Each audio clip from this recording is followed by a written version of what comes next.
Agro-Environmental Education and Farmers Welfare Society, Punjab, I, Preeti Vats, cordially welcome you all to the successful 10th Day of Agriculture 4.0, the future of farming technology and agripreneurship development, which is a 15 days international online training cum workshop program. I wholeheartedly welcome all of you. I hope our participants are enjoying and learning to the fullest. As you all know, this program is jointly organized by Sher-e-Kashmir University of Agricultural Sciences and Technology, Kashmir, Just Agriculture with Agro-Environmental Education and Farmers Welfare Society, Punjab. I must congratulate Team Just Agriculture for organizing such insightful training programs at regular intervals and for collaborating with such big firms and organizations within a such short span of time. I would like to appreciate our co-organizers, which are National Agricultural Higher Education Project, National Medicinal Plant Board, Government of India, MPUAT Udaipur, Maharana Pratap Horticultural University, Karnal. Also, I want to express my sincere gratitude to our knowledge partners, which are Professor Jayashankar, Telangana State Agricultural University, Hyderabad, Vidhan Chandra Krishi Vishwavidyalaya, West Bengal, VNM KV Prabhani, Al-Azhar University, Egypt, Anand Niketan College of Agriculture, Varora, Shulini University, Solan, Himachal Pradesh, Utkarsh PDKV, Akola, Jagannath University, Rayat Pahara University, Mohali, Chandigarh University, Quantum University, Roorkee, Geeta University, Maharshi Markandeshwar University, Sanskriti University, Guru Kashi University, Bhatinda, Shobit University, Baba Farid Group of Institutions, Bhatinda, Tulas Institute and Roorkee Institute of Technology, Roorkee. Before beginning the program, I would like to tell our participants about the organizers of this program. So let me first brief about SCOUST Kashmir. SCOUST Kashmir is one of the leading farm universities in India that caters to northwestern Himalaya, hill and mountain agriculture. The Sher-e-Kashmir University of Agricultural Sciences and Technology came in operation in August 1982 with its headquarters at Shalimar, Srinagar. Since the inception of this university, its consistent endeavor is to help state in achieving the food and nutritional security imperatives and fulfill the aspirations of various stakeholders. Its broader objectives include creating a competent human resource and provide technology backup and outreach to shape the activity landscape, and they are constantly striving to work for improving overall quality of life. Now I would like to brief about Just Agriculture, which is India's largest agri-professional platform with more than 5.5 lakh readers across the world. It offers a platform for researchers, students, scientists, and other agri-professionals as well. And today I feel privileged to welcome and thank our Dr. Nasir Ahmad Ghani, Vice Chancellor of University, then Organizing Director, Course Director of this training program, members of Organizing Committee, and most importantly, the attendees of this session. Thank you all. Coming to the session now, I would take this privilege to bring your attention to this and warmly welcome our chief guest and speaker of the session, Dr. Shravan Raj. He is an MSc and PhD in Agricultural Extension and currently is Director of Agricultural Extension at the National Institute of Agricultural Extension Management, Manage, Hyderabad, India. Sir was earlier working as an Associate Professor at Extension Education and Rural Sociology in Charge School of Social Sciences, Associate Professor of Communication at Central Agriculture University, Imphal, Pasighat, and Barapani in Meghalaya for almost 14 years. Presently, Sir's job responsibilities include scheme in charge of the implementation of agri-clinics and agri-business centers across India, heading the managed AC and ABC knowledge incubation centers. Earlier, Sir has been Director of Program Management Unit, Feed the Future India Triangular Training FTF ITT program in the year 2018. Sir is the editor of 100 Startups by Agripreneurs. He is one of the editing and publication of the Extension Next and Agripreneur bulletins also. His specializations include ICTs for agricultural extension, social media extension reforms, privatization, institutional pluralism, and innovations, and related policy issues also. In 2006, he was awarded the Netherlands Government Fellowship and underwent the Advanced Crops in Upscaling Participatory Approaches and Social Learning in the Netherlands. Sir's publications include 4 textbooks, Agricultural Extension Worldwide Innovations in 2008, ICTs for Agricultural Extension Global Experiments, Innovation and Experiences in 2010. ICT for Agricultural and Rural Development in 2011. Mobile Phone for Agricultural Extension Worldwide, Agri Innovations and Promise for Future in 2014. And 45 related articles in the referred scientific international and national journals, books and proceedings also. He successfully implemented 4 innovative e-extension projects, e-agric, that is e-agriculture, e-village and e-agri Kishiok, and M4 Agri and EI in Arunachal Pradesh and Meghalaya states of Northeast India. We are extremely lucky to have an eminent personality like you, sir, today. So without any further delay, I welcome you, sir, and would like to request sir to join the podium and address, sir. Sir, can you hear us? Yeah, I can hear you. Thank you, Preeti. I hope you are hearing me. Yeah. Over to you, sir.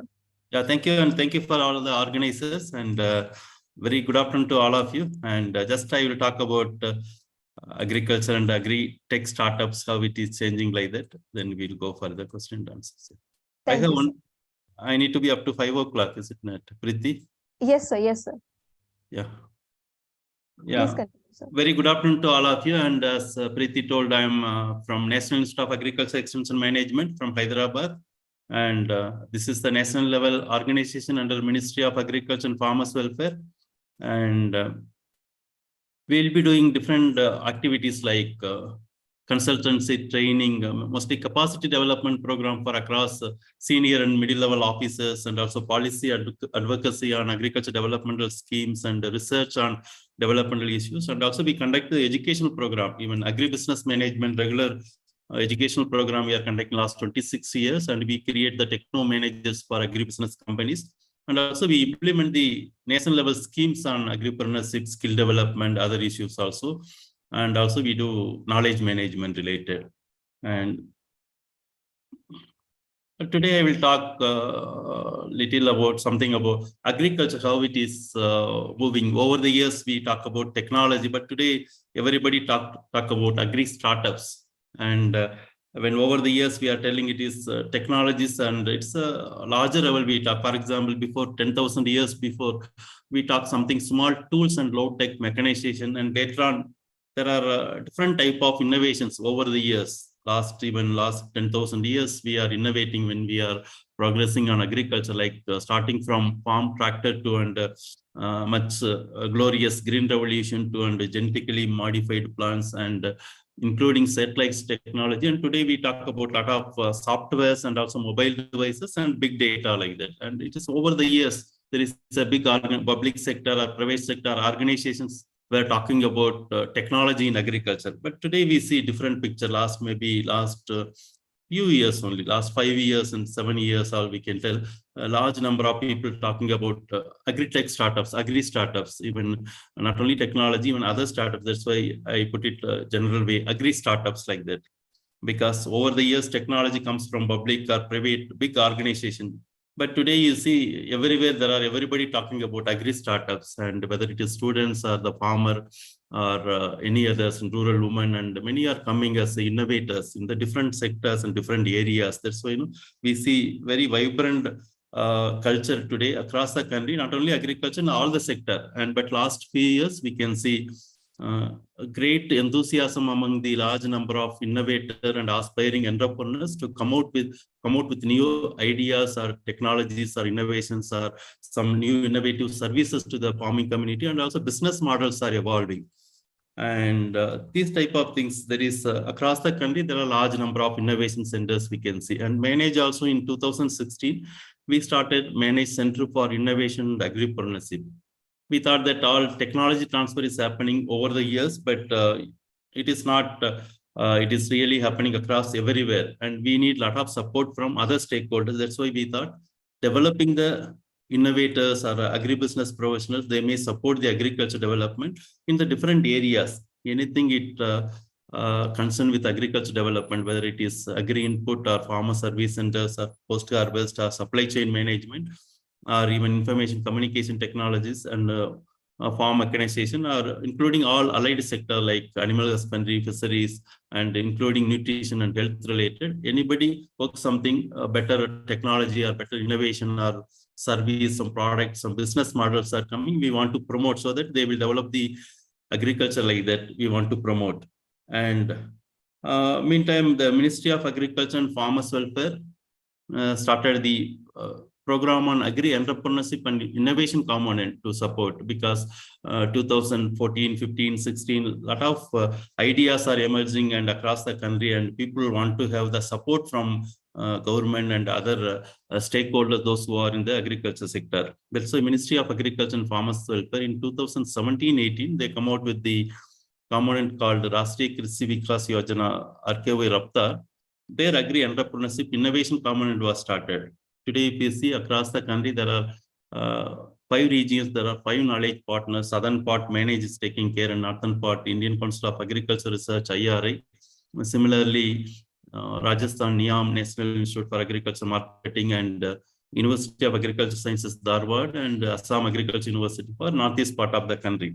And every state, at least most of the states in India, they have one incubation center from the RKY Raptar, RABAs, RKY Raptar incubation centers. Mostly in the all are in the public sector, higher learning institutions, so maybe in agriculture universities, ICR institutes, or IIMs, and a few IITs. They are hosting these RKY Raptar incubation centers to support the agri innovations across the country, so that they can support the farming like that. And put together these 5 knowledge partners and these 24, there are 24 plus 5, there are 29 centers across the country trying to support the innovators or agri startups, those who are coming in the different domains which I was showing here, and any area here, anything related to agriculture development, which impacts the farmers and farmers' income. They be innovators need to be supported by this program. Here across the country, there are 2 programs, all the centers they are running. Anybody having innovative idea, already they are making some business and they want to expand and scale up, then there is a program called Startup Agribusiness Incubation Program. Here they will select and they will mentor, and they also provide for scaling up grants for them, 25 lakhs grants. Another one, anybody with idea they are coming, whether it's students or farmer or anybody can come, and they will be supported with 5 lakh grants to start with their innovation. And also they will get the stipend and continuous mentoring for 2 years. And also there is a 60 hours continuous mentoring, residential mentoring in the institutions. Like these 2 programs across the country, last 5 years, it is happening. And manage also knowledge partner, and also we are supporting the incubation centers in southern part of the country. A large number of innovations coming in the different areas of agriculture development, agriculture to livestock fisheries or machinery, food tech startups, or other areas, IT, information technology, in all the areas. And we have large number of information here. During this presentation, I will talk about few models. It may give some idea, then I will take it up questions, because today agriculture development, it is we need to have the partnership in public, private, and other stakeholders like innovators all need to be there. That's why even Government of India and others policy level thinking are across the country today, there is a realization we need to have the great partnership between agriculture, public, private, and civil society organizations like farmer producer organization. Many are coming up. That's why this interesting situation, these startups also coming in the big way. These startups, along with other developmental partner, public and private sector, they can lead the agriculture, what we call next level of revolution or next level of more support for agriculture development may be done to partnering with all the partners, those who are working for the agriculture development. And for example, I will talk about few startups, and manage itself incubate more than 340 agri startups. And across the country, RKY Raptar program alone, they funded nearly 1,143 startups, and there are more than 2,500 startups are already trained and mentored. On an average, today we can see some nearly 4,000 agri startups in agriculture might be, some of them, most of them registered, some of them not registered. Like that, we can see almost a very vibrant, large number of startups, maybe around 4,000 startups we can see. Because not only RKY Raptar Incubation Center, ICR also has technology management units, and also there is a DST, DBT, and there are other incubation centers like that. There are large number of network working on innovations across the country. And we are hosting one of the biggest, globally third biggest innovation ecosystem. And agriculture is one of the biggest ecosystem we are developing. Every ninth startup, 2018, there is a data, 18-19, every ninth startup globally comes from India. Either there was a data, and now it may be much more. We are very fast, large number of startups might be coming today and everywhere. And many startups are working on agriculture development, different services and different products or innovations, technologies. Some of them social entrepreneurs, they are working. But some of the few startups I will talk, and it may be get similar startups in your own area, or some of them interested that you can also start. And I will take more questions on these areas little later. For example, one of the startup, I will start with very basic startups which are giving some support and services. It may not be very technological innovations, but something service innovation they will provide, or they support the farmers in providing the service. This one interesting startup today, we are all talking about natural farming and organic farming. This one startup from Karnataka, agriculture graduate started, Mr. Naganagowda, like that he started, and these startups work in Davangere area of Karnataka. They work with farmers. The basic idea of the startup is to reduce the pesticide application in the rice crop. Whatever farmers are applying, many times it is not recommended, and many times overuse of pesticides, fertilizers is happening. That's why you want to optimize and you want to make it residue free or very less residue, eco-friendly rice. You want to make it so that the consumers can eat better rice like that. For that he was working. For that he worked with there is a KVKs and agriculture development departments with all the stakeholders he will work, and he will do service to the farmers, what type of crop and how much to do it, and like that complete services he'll provide, including based on the soil fertility status and type of crop, and and also what type of pesticide and what type of pest is attacking. Based on that, he will try to continuously reach the farmers and try to provide the farmers, and he will train the farmers. And also later on, he will try to identify and quantify how much residue will be coming down compared to conventionally cultivated by farmers and other places, even though regularly they are cultivating.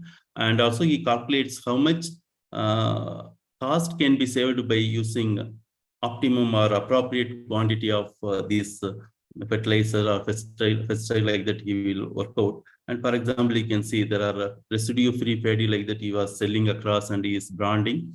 And on average, he is getting last year is agro inputs. The model is selling the agro inputs, but reduced based on the as per the farm requirement. He will provide the agri inputs and mostly bio and other inputs, and those there only he'll make the profit. And he will produce the eco rice, and that also he'll go for the market. His business model not getting the something like consultancy for the service, but he will realize in the only input and taking the farmer produce to the connecting the consumers after branding. Like here's the model, and he will provide the service free of cost, but he will see that and they are getting correct bio inputs and other inputs, and also they are farmers are getting the produce better prices. Like that is agriculture service he provides, and for that he won't charge, but he realizes his business model through the providing the inputs with the quality inputs with optimum price, and also he tries to reduce the other inorganic pesticides and fertilizers, and he will brand that products, and he will give the better price to the farmers, and also he realizes his profit through this one. This is a service model. Another one you can see today, everybody, thanks to COVID and all are online, and we will see a lot of communication through digital media. There is one TV, online TV, and he claims first online OTT platform for agriculture. And here also reaching large number of farmers with new ideas and new technologies which are more relevant to the farmers. And he reached through different digital media, because agriculture development department alone unable to meet a large number of farmers. Even recent survey shows that most of the farmers generally reach with the progressive farmers or input dealers. That's why he takes in the big way, because today every farmer might be having different digital tools, including WhatsApp, and they will be even mobile, internet enabled mobiles. They will be watching YouTube and other things. That's why he makes this online platform for the farmers. And also he advocates, and also he makes this one farmer to purchase the quality inputs and also to reach the markets. He tries to connect with, apart from information, tries to connect other different services from getting quality inputs to and connecting the better markets. You see this, farmers are getting relevant information in appropriate time. He will offer all the solutions in local language. Like this online platform is trying to leverage and try to reach. He is the horticulture graduate. And like that, another innovative startup is working on the farmers. And similarly, today, if you see at local level, there are a large number of corporates or input dealers or across will be there, but generally getting in the field level or in the local grassroots level very difficult. And this Kisan Agri-Mall tries to aggregate, and he makes the cup and spokes model, and he provides the one-stop solution for seed to harvest and all the solutions, including inputs and quality inputs, farm advisory, agronomy services, all things. There are different centers and try to aggregate the relevant and quality inputs for the farmers along with all agronomic services, and they will provide the solution to the farmers. Like that in Andhra Pradesh, there's the Andhra Pradesh in Telangana, there is agriculture graduates working on this model, hub and spokes model. They will operate with a large number of farmers to provide complete service to the farmers. And apart from these basic service models, and others are, some of them are trying for providing the processing facility at the farmers, introducing new crops, and also providing the processing and other facility in the farm gate level. There are startups are working on it, and one of the startup works with the farmers based on the demand. They analyze the market demand, and they create the awareness to cultivate particular crop, and they mentor the farmers for the processing and also analyzing, and also they ensure the quality, and they develop the model farms with the farmers and others. And they see that farmers are cultivating the crops which are more demand, and also they are getting better price. Like that, there are different type of services they will provide, so that assured quality, and they can get, and they can also connect with the markets. And some of them are trying to work with the farmers in the processing, for example, turmeric processing, and they work with the farmers and farmer producer organization, and they will provide the infrastructure for the farmers to process. And also because farmers many times they take to market, and other things are drying, many things, they might be having post-harvest losses. Many of the crops, as you know, everybody talks about 30 to 40% of the crop loss due to post-harvest losses. That's why the processing and value addition facilities, some of the startups are providing. Similar large number of startups are in this area also to support the farmers for the processing and value addition. There is one startup from northeast part of the country.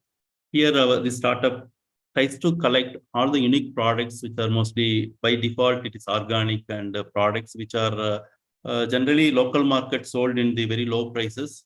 Those type of farmers he connects, and farmer producer organizations he is connecting, and also he try to this startup trying to process and value add, and also packing and branding will be done based on northeast.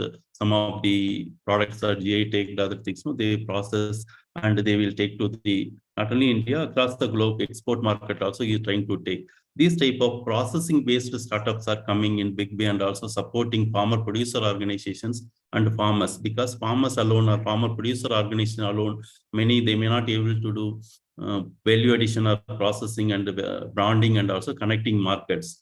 There are some startups are this area they are working in, including northeast, and also Bihar. You can see there are Makana also somebody working complete services in these areas. Apart from these, there are startups which work with the technologies, and also data-driven decision support system for the farmers, because for example, large number of farmers, they work on grapes and others. They need support for taking decisions, and also decisions taken from the based on the field microclimates. For that, there are they are developing the distance support systems, like there is a Groundworks Agrotech, like that there is one of the startup, Bangalore-based our startup, and they are developing database distance for the farmers. For that, there is IoT device enabled. There is a system they developed, and recently they were integrated with the Wakecool technologies. Wherever Wakecool is working with the farmers, and there they are trying to reach few thousand farmers, installing this instruments in their field, so that farmers will be get the microclimate conditions, so that accordingly they take the distance for the irrigation to harvest or the field operations. And these type of startups are working. And similarly, another startup, Farm, like that, they also work on IoT and information communication technology based startup from Maharashtra. They are working. They will try to help the farmers getting the soil and microclimatic conditions for the farmers, so that accordingly farmer can take decision. These type of low cost and technology based startups also coming, and they are trying to validate and optimize the uses, and also try to reach the large number of farmers. And some of the farmers, some of the startups, our startups work on microcontroller based intelligent pump operator. And these due to the fluctuation, the electricity, other things, there are a problem for the farmers. And also sometimes there is a free electricity, farmers continuously run the motor, and for that to regulate the all irrigation, for that there is a solution from one of the our startup, Index Harness Private Limited, like that they are working on this. And similarly, some service models, even irrigation as a service, another startup from Hyderabad, they are working on dryland areas. Any crop, it requires some 3 critical irrigation. For that, there is a startup working on working with the farmers in Telangana, Andhra Pradesh, and Maharashtra and Gujarat also. They are working with a number of farmers in rainfed area, and try to wherever community water available, and try to take that water and try to irrigate in the dryland area, so that the critical irrigation will be given, farmers get better benefit. These services are given for the farmers with very nominal prices per acre, 450 to 750 rupees, like that. And also during the process, they also develop the water entrepreneurs. And anybody having some 40 or more than 40 acres of land in particular place for irrigating, and they are willing to irrigate, then this machine goes there, and their local level entrepreneur is created, and they can have this machine, and also they can get employment, and they can provide the service to the farmers, like farming as a service, like processing, and like irrigation, value addition, branding, like that. There are different type of services the startups are trying to provide.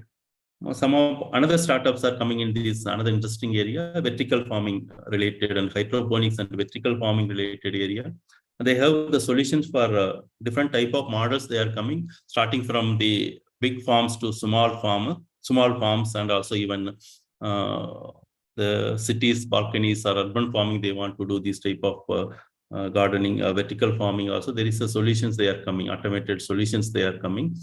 And they are working in few states, like there is City Greens. There is a startup from Manage. It is supported by the RKV Rapta. They are working on vertical farming in law with few farmers and others they are working on, and they are evolving large scale to small scale models in the vertical farming.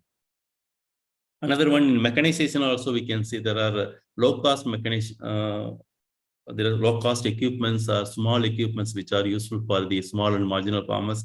For example, Andhra Pradesh, we have some of these startups from by the farmers. There's their farmers innovation become startups like seed sowing machines and also weeders. Like that, there are many farmers are coming with innovative ideas. Over the years, they tested, and they are coming as today startups. They are incubated, and also one of the startup from Karnataka, you can see they are coming with solar powered machineries for the farming. It is very low cost and affordable, including hydroponics units. They are working on solar operated hydroponics units and solar operated sprayers, like that. They are coming. There is a startup working on it.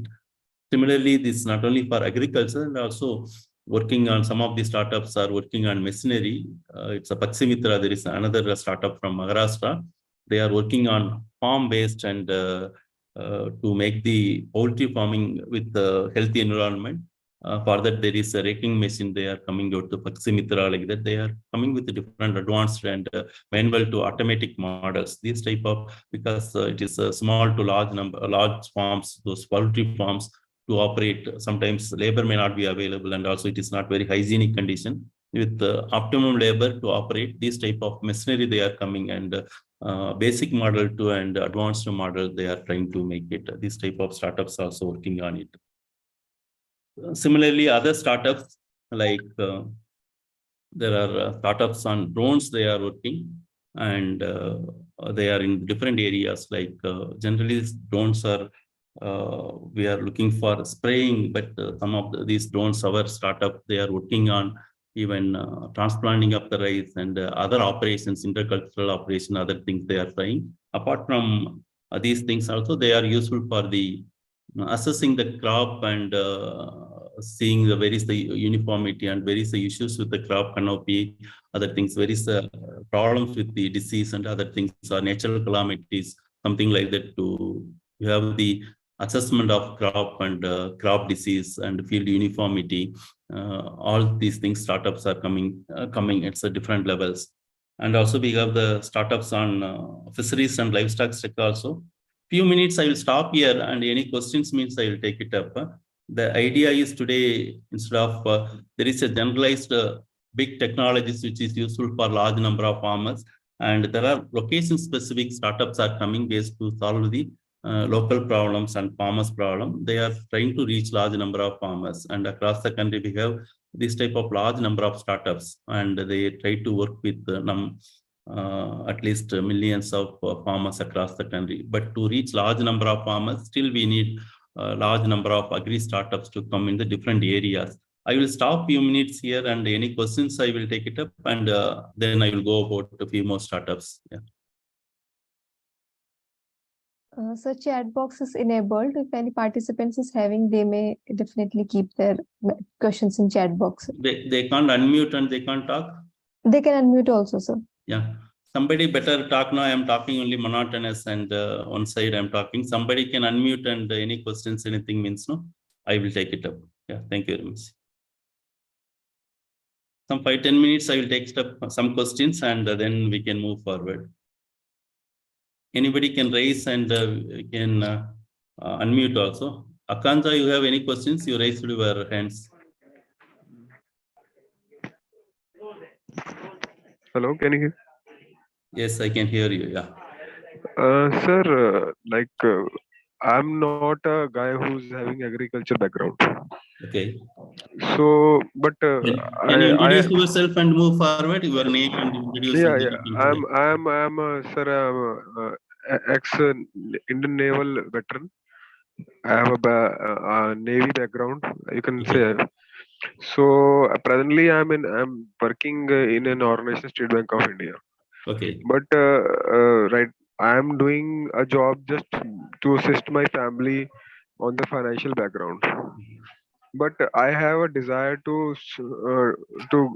doing a job to do a agriculture. Okay. But I don't have any acumen. I don't have any expertise. Not have any background. Okay. Not having any land. Okay. So how you can tell us how's the way forward, so that there is some sense of any thinking should be developed, so that I can go forward in this. Yeah. Yeah. Thank you for your question. And today, maybe other than agriculture, those who have studied agriculture, those who are working over the years in agriculture, many of the startups or many of the entrepreneurs, they are coming from other than agriculture. That may be interesting to see, because agriculture is very vast, and it is not necessarily somebody need to do agriculture, they need to study, or but no, any place if you go and you work, maybe maximum 1 or 2 crops you will be working, and that will be, you can learn from there are a lot of support system, like there are across every district there is a Krishi Vigyan Kendras is there, farm science centers are there, agriculture colleges, agriculture research institutes are there, and many NGOs are working, and many they conduct the trainings, and developmental departments, all they are tasked with conduct the training for the people like somebody want to take agriculture. That is lot of today, if you see, not only these and many other private players, like even many agri startups, they will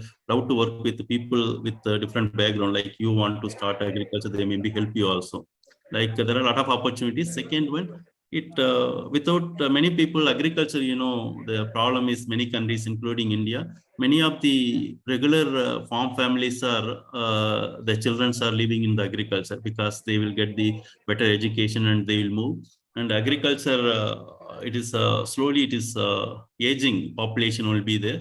And also doing agriculture, it's a problem for many of the aged population because of other issues like labor issues, other things, because they will do conventionally, like a lot of issues in the villages. Then there is a lot of opportunity to take agriculture. As a lot of many places see there is a many, they will give the rent out, they will give the land for rent. Anybody want to take it up agriculture, many places you get the land actually. That may not be issue in the many states. And certainly you can have the land and you can partner with the landowner, you can work on it. And many they are willing to take. Even you are partner with even some of the startups, they are working with large number of farmers or farmer producer organizations. Many they look forward somebody educated or somebody can take it up, because today challenge is something not working in the field, but connecting the farmers produce to the market, other thing like that. And that's why there is a lot of support system available. And also you can find the land for working agriculture, because the farmers many places they are renting. Sir, And like in this question, it's in the what you're saying. Suppose like I want to buy a land, I'm in a process. So what are the factors I should look upon in buying a land? Because there are there are money involved. yeah. So there are also risk involved. So can you tell me how to look about the location? What are the other factors to while purchasing a land? No, why you are purchasing land? For example, you are purchasing for agriculture, then you need to think better what type of crop and what type of you want to take it up. Then, as you know, it is agriculture itself very diverse. When you are in particular state, might be you might be interested in particular state or particular district or particular place, is it not? Then Yeah, you yeah. need to, yeah, then you need to look there what type of crops and whether that land is a potential or how much like that. No, maybe local people, those who are there, and local other people, they can support you better. Actually, they can give better information. Generally it is depends upon what purpose you are purchasing. For example, you want to have agriculture, you want to start in only on essential oil, something you want to do business, then even dry land is fine for you. Dry land where this essential oils or this grass will come up, those places fine. And some places dryland crops are coming well, there also people are cultivating, they are doing, for example, millets. Most of the millet can come in the rain-fed areas, not really continuous water, continuous 12 months irrigation, it's not necessary. That's why, first of all, you need to have your own purpose, what you want to do. And also it depends upon the availability of the how much budget availability. Accordingly, you take it up. And if you have more already, you chosen the place where no, you can give, maybe this is a more personal related and it may not useful for all the attendees. We can help you and we can connect the correct organizations where you can get the better idea actually. That is about the support system is required. Like from where I should start, so that the Yeah. mentoring that you're speaking out is very essential, sir. That's fine. Yeah. For example, no, in Manage, we are running something like pre-incubation program. This pre-incubation program, anybody want to start agriculture or agri-business, there we talk about what is the support system available, how government and private players are supporting, and where are the support system available, what are the opportunities, what are the areas opportunity like that we talk. For example, pre-incubation program, we run for the 22 days. And this is fully online because many those who are working and those who are in the job, many they want to join this type of program. They want to feature, they want to plan. That's why we run in the only evening hours, and that too every day only 2 hours or 3 hours we are running. Those type of program may be useful, and you can join with our pre-incubation mentoring program. And also their mentors will be coming. They will come and they will talk about different opportunities. and depending upon your place, and we also will connect with the stakeholders. It may be little more efforts from your side needed, but certainly there is help will be available for you to facilitate or to reach correct stakeholders. Certainly people will support, and you can otherwise also simply you can give mail and we can try to connect to those places. Anyway, all the mails are available online. Just you can put it. So, sir, how we can connect with you, like on this incubation trainings? Yeah. Anyway, end of this slide, I will show my all contact details, our own website. Okay. No? There's a manage. Simply typing in Google, no, you will get all the relevant information, and our contact details are available for you. You can certainly you can write to us. Yeah. Thank you. Thanks a lot, sir, for the clarification. It was really patient hearing, sir. Thank you very much. Yeah. What is your name? Sir, I'm Lieutenant Commander Varun Dhand, sir. Fine. Okay. Thank you. Yeah. Any other questions? One or two questions? Some questions? Any clarifications?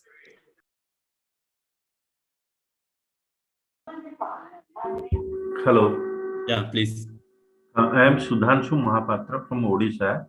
I am also an online student of your organization. I have some knowledge also on agriculture. I wanted to start a service agriculture. You want to start? That means all the equipment of the agriculture, including drone. Okay. So I wanted to know the what will the good quality of the instrument and how which company is supplying that, so that I can take those instruments for service purpose of the agriculture. Yeah, these equipments or instruments you are taking for particular farm practice or particular processing. I have noted this Maruti don't take. I noted that is a good information from your. Okay, you can certainly write to us, and we will give more information also. Which are the information needed? No, we will try to connect to you. Yeah, no problem. Yeah. Sudhanshu, are you hearing? Sir, good afternoon, sir. Yeah, good afternoon, madam. Yeah. Sir, I wanted to have one clearance. Actually, I wanted to establish a farm. Just like agriculture background student. Currently, I'm in 4th year. I wanted to establish a farm of mustard. Okay. And then I was thinking on the side, I can do biofencing of some commercial tree. Okay. And in beneath, I can go. No, specific technology question, the relevant experts need to answer, madam, and you can write to us and we will connect actually. I am not expert in all these areas, is it not? We will train and we will guide, and we may connect with the subject matter experts actually. Okay, thank you so much, sir. Thank you, madam. Yeah. Any other questions, anybody? Hello. Yeah, please. Sir, good evening. My name is Chandan Kumar and I reside in Madhubani, Bihar. Okay. And in the last 1 year, we are producing oyster mushroom and milky mushroom in our farm. Okay. But we are facing problem in marketing. Okay. Generally, oyster mushroom and milky mushroom are not being sold. And due to that, we are not able to scale up the operation, and that is our biggest problem, sir. How can you help in this matter? No, maybe you can look for something processing or value addition in mushroom. There are startups are working on, if you are small place, you are there, you are unable to do it, and you need to look for other things. What are the opportunities for processing value addition? Even mushroom also, there are people are doing it. Okay. And you can write to us and we will connect those already doing the different parts, including in Telangana and other states they are doing. We will connect. Otherwise, there are some mushroom producers, whether Bihar itself, they are doing very well.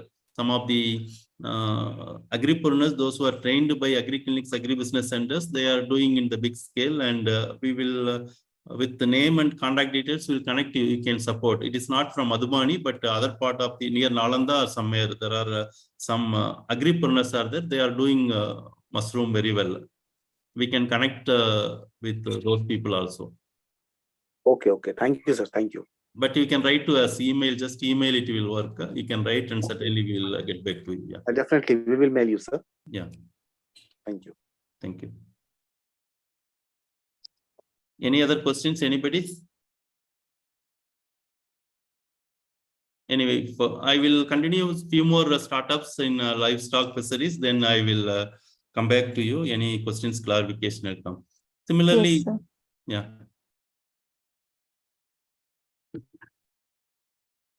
Yeah, similarly, we have a considerable number of startups. They are working in aquaculture and animal husbandry area also to provide better services to the farming and also smart farming solutions to aquaculture related. There is a startup from Kerala, but more like that we are having. They are trying to give end-to-end data-based service to the farm or hatcheries. They will make automation, all the aquaculture based with this one. And also we have Bariflow Labs like that, another startup from Chennai. They also trying to provide the technology-based solution for the farmers, like integration of IoT, machine learning, and robotics, and automation of many of the farmers' concerns, including feed and other things. They are working on it. This also works on fisheries related. And fisheries, another startup we are having to provide the cost-effective support for the aquaculture system. Pune-based startup, SNRA system like that, they are also working. They also partner with the government agencies to reach large number of farmers. They are working in Maharashtra and other states. Similarly, there are livestock-based. There is a startup, something like that. They try to add the value, and also one of the other startup like Sits Farm, they will. They are trying to provide and they ensure the pure and safe milk for the consumers. They are ensuring the pure and safe milk. They started by their own, then now they are connecting with large number of communities. The main year process they will do only testing. Continuously, extensively they test for antibiotics and hormones and preservatives.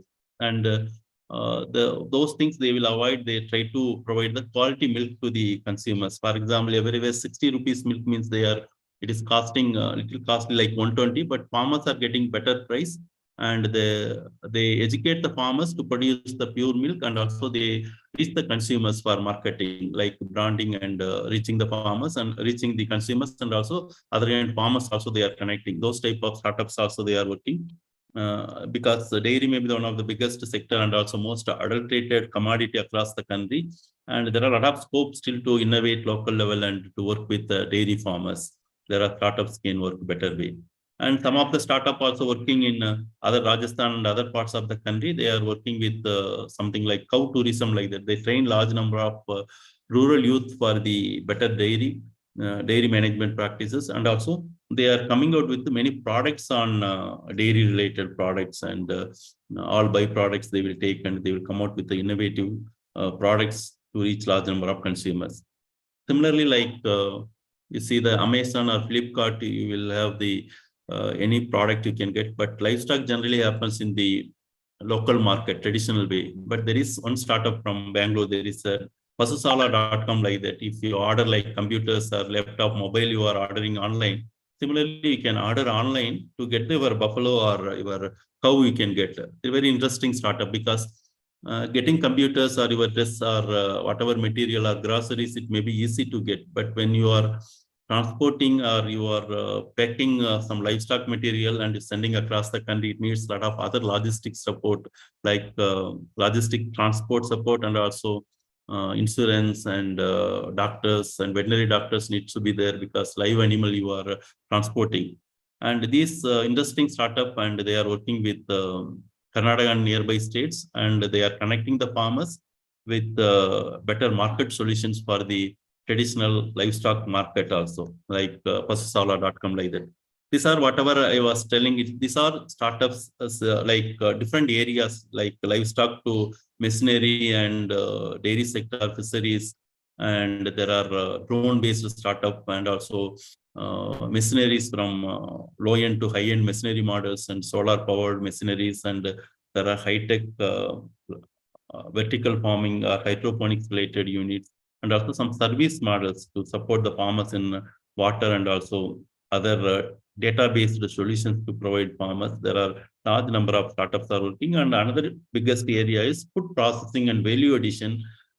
These areas also startups are working, and there are a lot of opportunities. And because large number of farm holds, they need different services, not only technology but different other support services, including financial services. Some of our startups are doing something related to fintech. Startups are doing making the money available to the farmers in right time, and also they are connecting with the market. Like there are different other type of startups also available.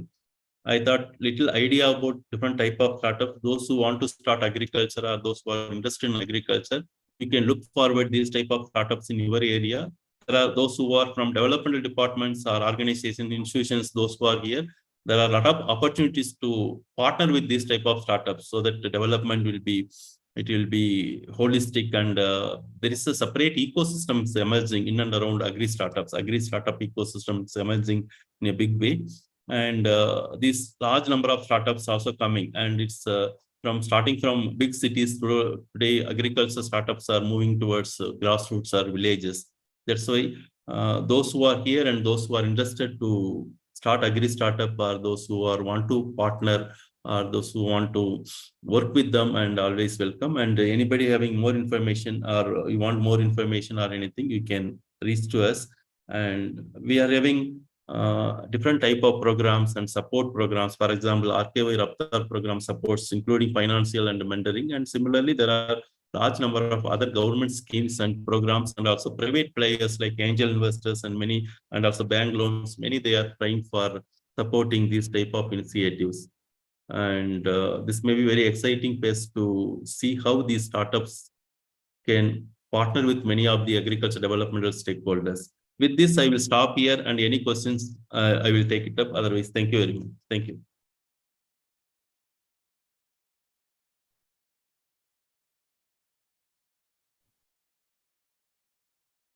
Thank you, sir. Thank you so much for such a wonderful and insightful session. We were actually unaware of these schemes, technologies, and models that you explained beautifully and scientifically with the real life problems faced by the farmers, sir. Vertical farming, solar sprays, that Pakshimitra that you told, actually definitely these are great startups and need to be discussed. So without any doubt, all our participants must have enjoyed and learned from this, sir. So thank you very much. I would request participants, if they have any questions, they can please unmute themselves, and or otherwise keep in chat. Yeah, any questions means I will take it up. Otherwise, Preeti, you are seeing on web page, no? Yes, sir. Yeah, if you have any queries or anything you want to go, you can go manage.gov.in. Their incubation, if you are clicking, it will land to this website. And here we are giving all our programs. What are the programs we are running? There are different type of programs. Those who are aspiring entrepreneurs to those who are already startups working in the field, or others, we are running different type of programs. You can look for it. And also whatever startups I'm talking, very few startups I was talking, but you can get here. Suppose you are clicking a startups and agri startups information. There are hundreds of startups information you can get. Just you need to go, it will take to their own website and social media pages. You need more information about any startup, you can straight away, you can go for these pages and you can get the startups, agri startup information like that. And another page, for example, we conduct large number of webinars. Already there are 110 webinars are available. Many startups and other ecosystem partners will be talking about how startups can, you can start, or how they are started and what are their experiences. Like webinars, if you are clicking here, and you will get large number of webinars. And there are 111 webinars are available here. Just you need to click this link, and it will take you to our YouTube link, and all the videos you can get. It is available. Somebody want to refer, you are welcome to refer, and it will be useful for you. Yeah, like there are large number of videos are available. You can look for there also. Like you can, all the recent development also we will used to put in our website. You can follow this website. With this, thank you very much. Any questions means I will take it up. Otherwise, thank you very much. Sir, somebody is asking in chat box, sir. Yeah, can you? Yeah, yes. I shall read, sir. Okay. So the question is, can you provide details of any startups of plant protection services? Yeah, shall I read again, sir? Yeah, plant protection service means somebody working on disease control and other things, is it not?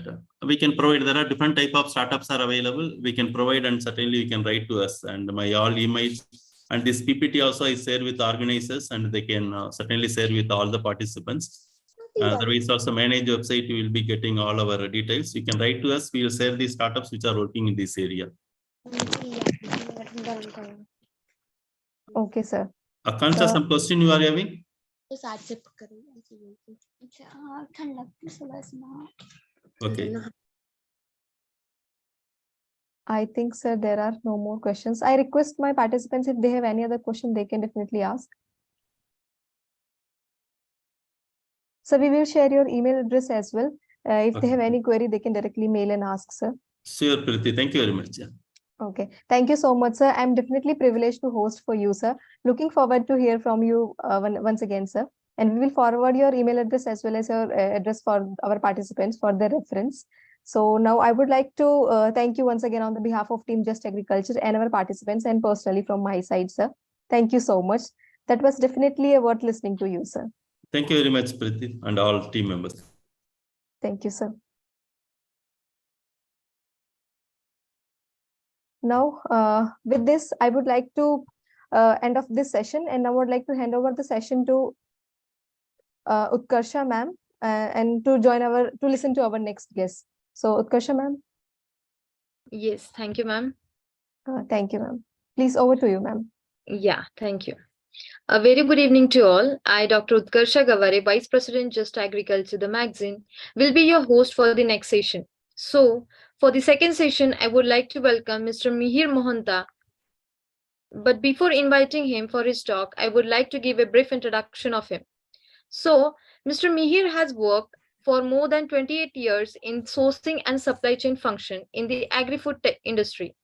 He has a varied experience in the entire food chain, from crop production, procurement, food processing, as well as food retailing. He has rich organizational understanding as he has worked in multinational companies like PepsiCo, Cooperative Oil Orissa, private Aditya Birla, as well as quasi-government, that is Mother Dairy organizations.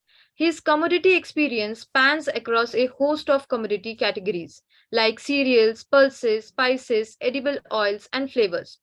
His latest and most challenging assignment is managing fresh fruits and vegetables supply chain. His expertise revolves around creating agrarian value chain, thereby connecting farmers with markets. Currently, he works as General Manager SCM with Mother Dairy. On his current profile, he is working directly with farmers across 20 states of India. We are really privileged to have such a personality with us. So, without wasting much of time, I would like to invite Mr. Mihir to take over the session. Please, sir. Okay. Good evening, one and all the august audience here. Can you see the PPT? Yes, sir. Yes, sir. Voice is audible? Yes, sir. You are audible and your screen is also visible. Okay. Thank you so much for the confirmation. My career has been, as is stated by you, has been with the agri-food supply chain. And interesting thing is that I have been into the different times, different commodities, and almost handle the most of the agri commodities and most of the states, and in different spheres like processed food, retailing, production, crop production, contract farming, so on and so forth. So here the one of the most challenging supply chain is the fruits and vegetables. Today I shall be stating you what the challenges that we face in managing the supply chain of the fruits and vegetables. Most of it is the practical experience gathered over a period of a decade, and these are added with, of course, the data points that is available with us. Okay. So there are challenges like it's a very large size sector, large in size, which is almost about 1/3 of our food basket. That is 1 billion metric ton that we produce. 1/3 of it is fruits and vegetables. But the difficult part is 97% of it is unorganized.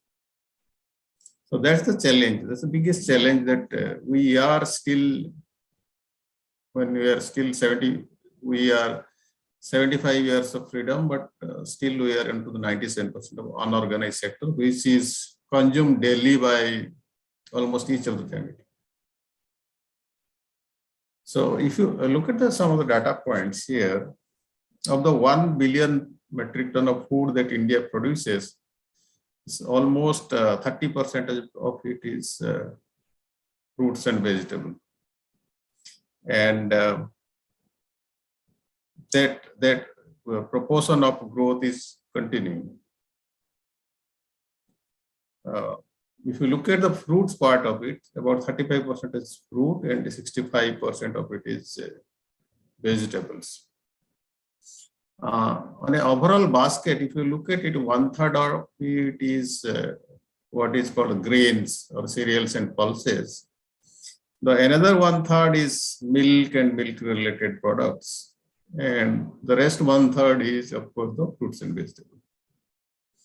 So, why it is significant? It is also significant because any price change impacts the common man, and the inflation is affected. Like 14% of the food basket is contributed by the fruits and vegetables in the inflation basket. Now, challenge number 2, these are extremely perishable in nature. Most retailers use F&B as footfall drivers, but these are characteristically very high in risk and low in return business. Most of the retailers that you'll find, supermarkets or hypermarkets, they tend to keep fruits and vegetables just at the entrance. So this gives a fresh look. It attracts a lot of consumer. But the business by itself is a very difficult business, and returns from it are very low. Now, if you look at the characteristics of this business,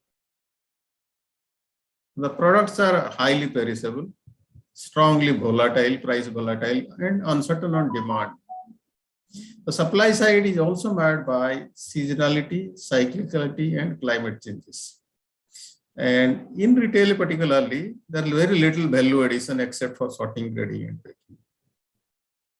So these are quite a few challenges which every retailer faces. So the obvious question that arises, why do the organized players do not step in? Now, we have seen many of the organized players trying to get into the F&B sector, but most of them had exited, or some of them are in partial in it. Like Tata was there in Khetse, Mahindra Suglab was there, Mahindra Fresh. Some like Adani is still there, but Adani is restricted to measure largely on Apple. And Mother Dairy has been there, but not on a very large scale. Challenge number 3, processing capacity. India is among the world's largest producer of several fruits and vegetables. Yet insignificant volumes are processed. Most of the produce is consumed in fresh form. Look at these products like mango, we are number 1 with controlling more than 55% of volume. And in tomato, we are number 2, second only to China. Okra, number 1. Potato, we are number 2 to China. Banana, we are number 1. But if you look at, and India is second only to China in terms of volume of products, in terms of production. Level of processing is very low level of processing. That's just about 2%. Whereas even if you compare the sector-wise processing, you have fisheries, poultry, meat, and milk. All of them are more than what F&B is. On export front, we are just about 2.5% of world export. So it's a difficult scenario. When you look at the brand side or the processing, like for an example, if it's a mango, which all, if you ask somebody in mango, what brands do you recall? You'll hardly find Slice, Maja, and Fruity. So these are the three products that you can maximum hear about. Whereas actually you can produce a large number of products. If you try processing mango, there are a plethora of products that actually you can produce. And because we are not processing to that extent, or our consumption habits are so that we only take fresh, we are not much into the product.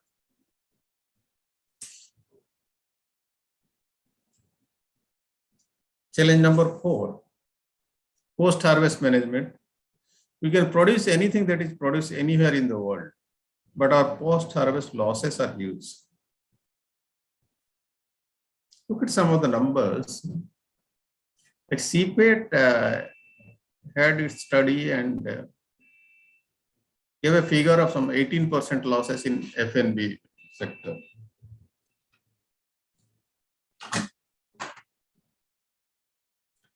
Now, of these, the major losses that we see are in potato, tomato, banana, and mango, which contributes to about 63% of losses. The value terms, it is estimated that these would amount to 31,000 crore. So that's a significant. What we have already produced, we are also not able to manage it or utilize it in a better way.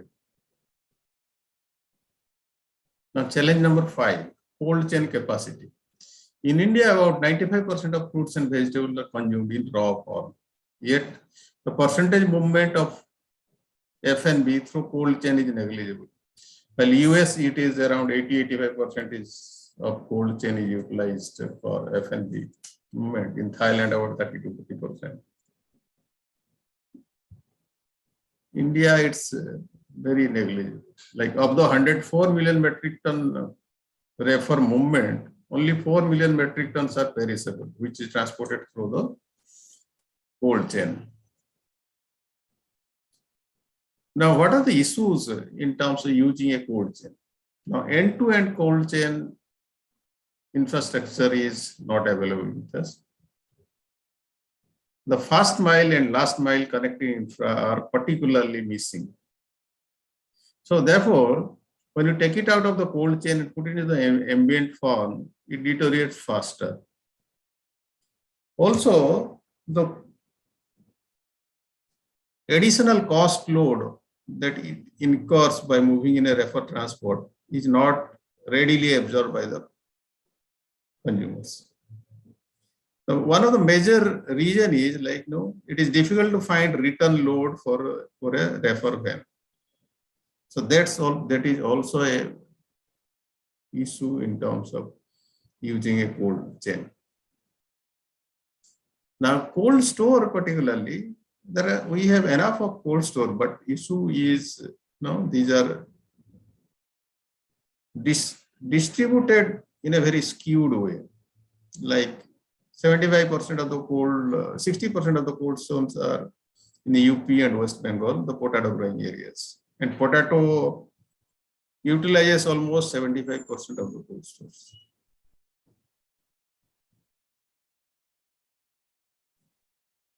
Now look at some of the study done by NCCD,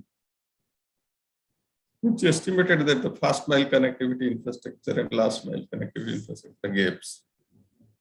Now look at the pack houses scenario. We just have about 250 pack houses as against the requirement of 70,000 pack houses. And these pack houses are largely operating in Maharashtra, in Nasik area for grapes. Cold store space, we have requirement of 35 million metric ton. And today, I think we already have that 35 million metric ton cold store available. Reefer vehicle, there's a significant gap. The requirement is 62,000, whereas availability is 10,000. So the lack of pack houses and the retail infrastructure reaches actually the cold chain integrity. Therefore, there is even there is not much of use of cold chain despite the deterioration.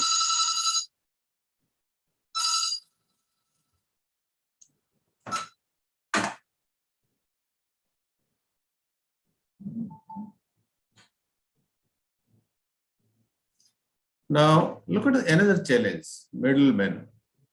Now, it is easily recommended that eliminate the middleman or delayer the supply chain. In reality,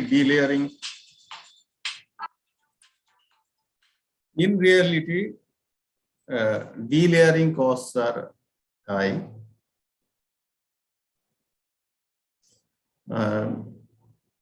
Because it does not bring much of efficiency. In fact, it is easy to delayer, but it is difficult to actually reduce the cost. So you can reduce the chain, but there are other costs which adds up, and thereby it then does not become efficient than the existing market. Like this is an example. Formal organizations often there is a delay in decision making in any formal organization, and fruits and vegetables being low shelf life products cannot wait that long for the decision making process. Some of these products have just 6 hours life, 6 hours to some 5-6 days or 1 or 2 days maximum. So most organizations tend to lose for the region of the organization itself. Whereas the village adat or gives multiple services like input, output, credit, logistics, and technical guidance. Small players, vendors are efficient in operation, but they cannot scale up or replicate. So they cannot also become a large companies, or they are not able to get into behave like a big player. Cold chain capabilities.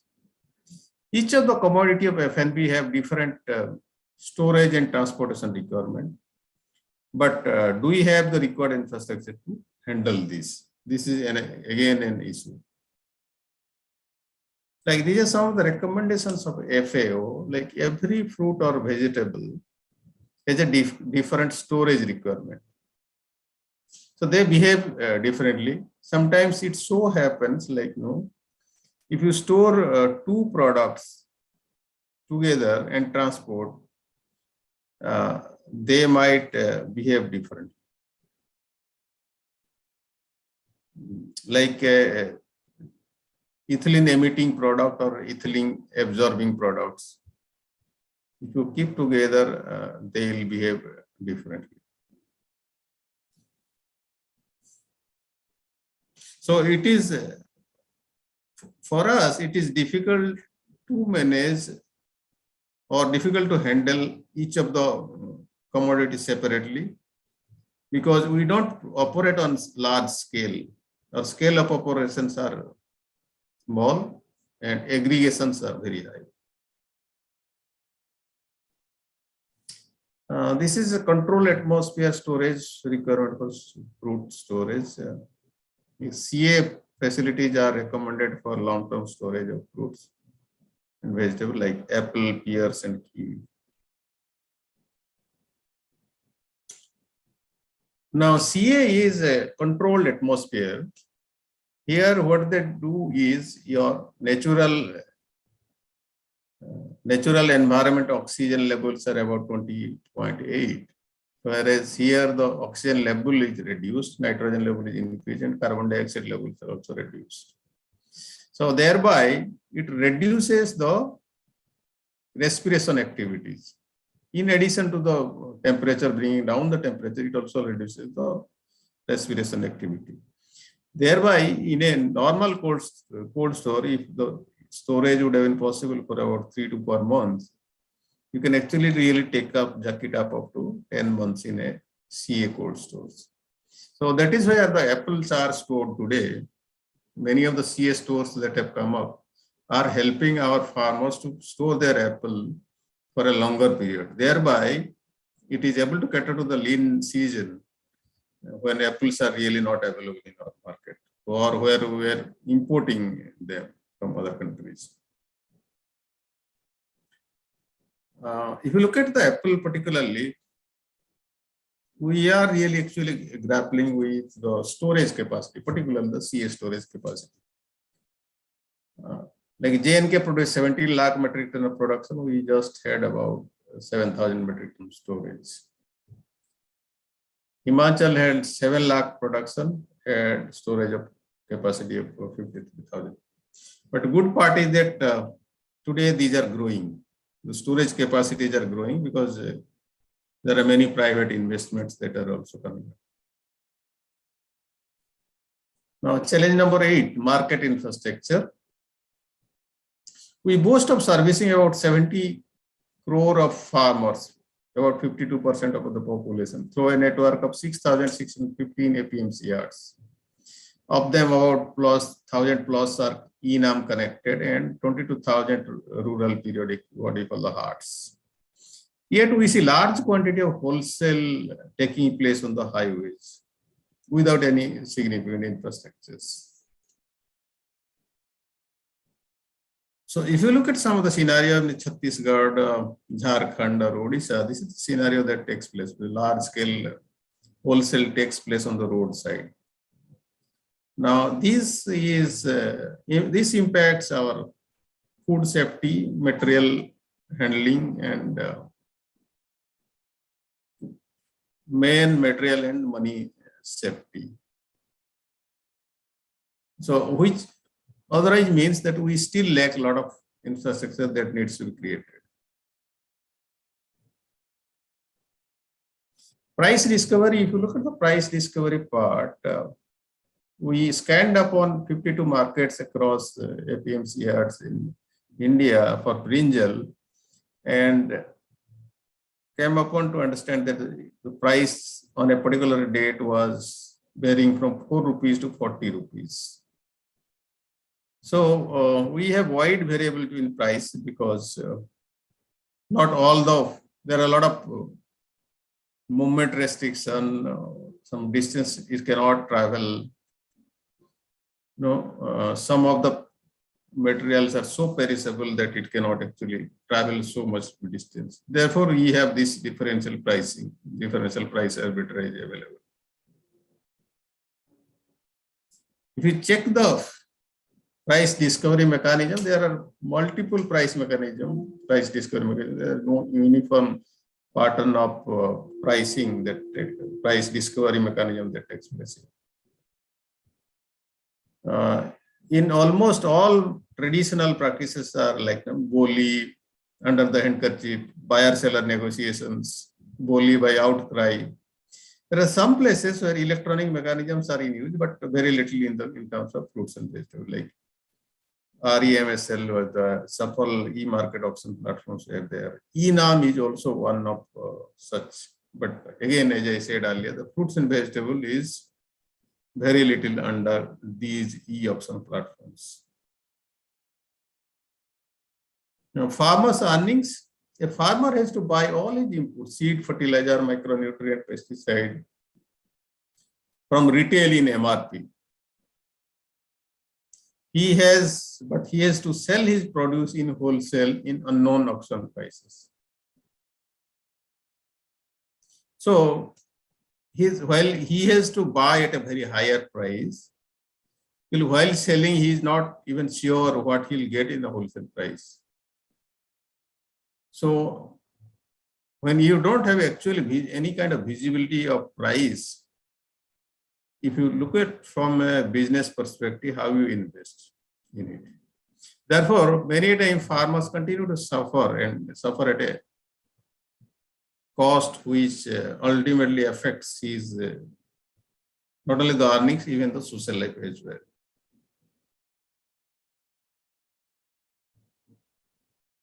So buy in retail at MRP, sell in wholesale in auction.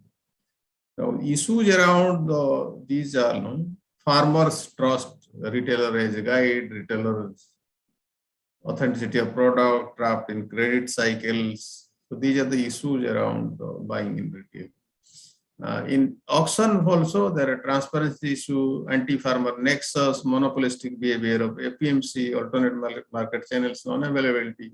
These are another setup. So he's trapped both in terms of input sourcing as well as wholesaling his product. Now, why there is an uneven supply? Because most of the time, farmers tend to sow what they had sown earlier and which has given a good return. So if they have got good return in potato, they'll continue to sow more of potato. If they are getting less return in, say, onion, they'll sow less. And the vice versa. There is no control mechanism as how much sowing area should be done for a particular crop. So there is no government or a private or a formal or informal mechanism that's available. So that's a issue which is a little bigger and tricky issue. In many of the government set up in other countries, they incentivize the farmers not to sow so that the price levels are under check, or the prices do not drop to below the cost price. So that is another mechanism that we lack. Now, farm productivity. As I said earlier, we are second only to China in tomato production. But when it comes to productivity, we don't stand even among the top 30 countries. And India is 79 times bigger than Netherlands, but Netherlands exports 7 times more than what India exports. So we are not good at good in export market, and that is largely because of two issues. One is the price competitiveness, and second is the quality that we produce. Uniformity of quality or the consistency of quality is not there. That's also because the large scale aggregations that we have.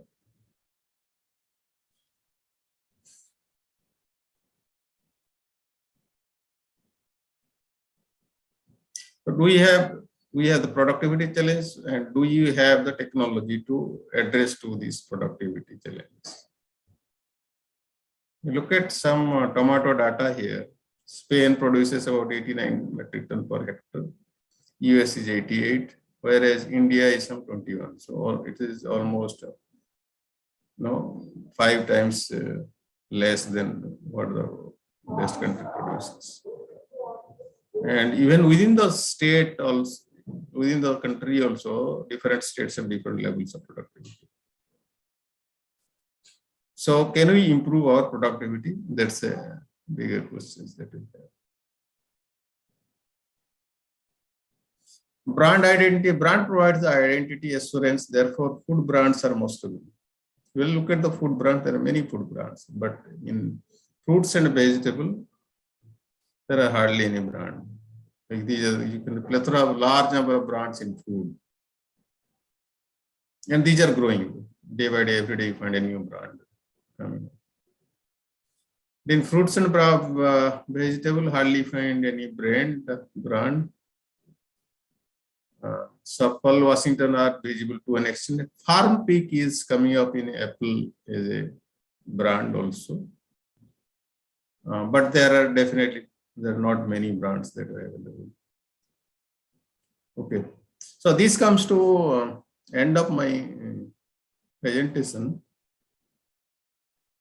If you have, if there are any queries, you can ask me. Hello. Yes, sir. Yeah, okay. We have just enabled the chat box, sir. Okay. We'll let the participant ask the questions. Sure.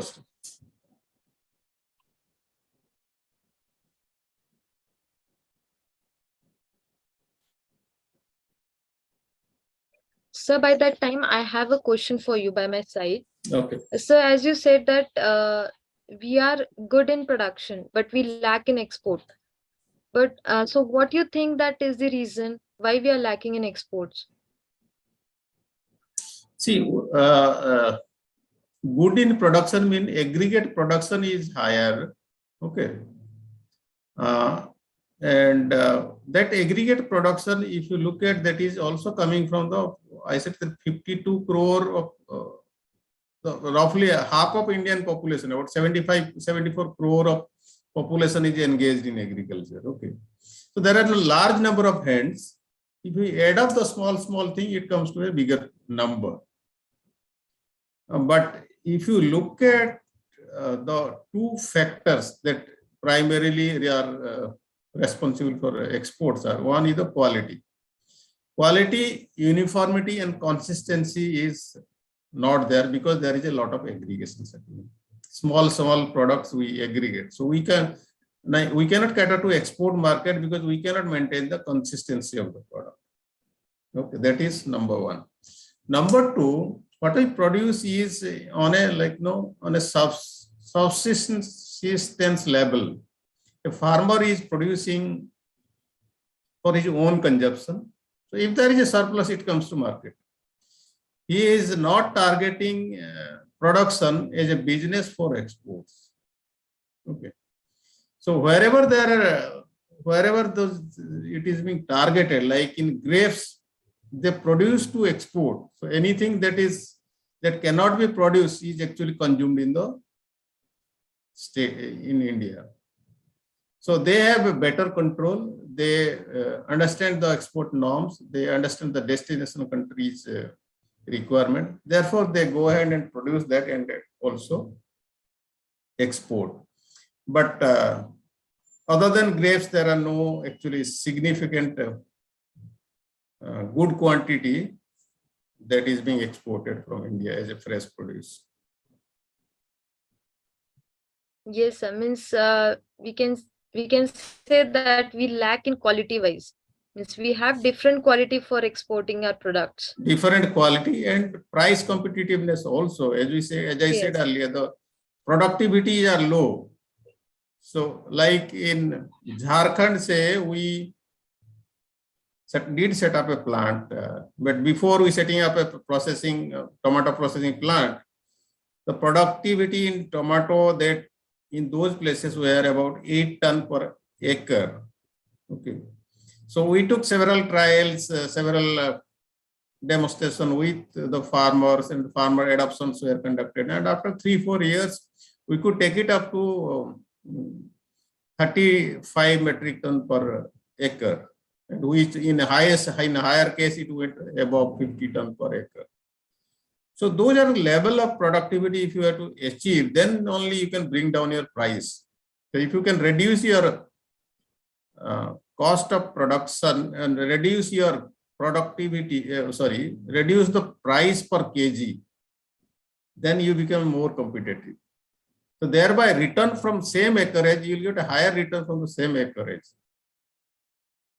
So we should not be targeting that we get a higher per kg price, rather we should target for the higher return per acre.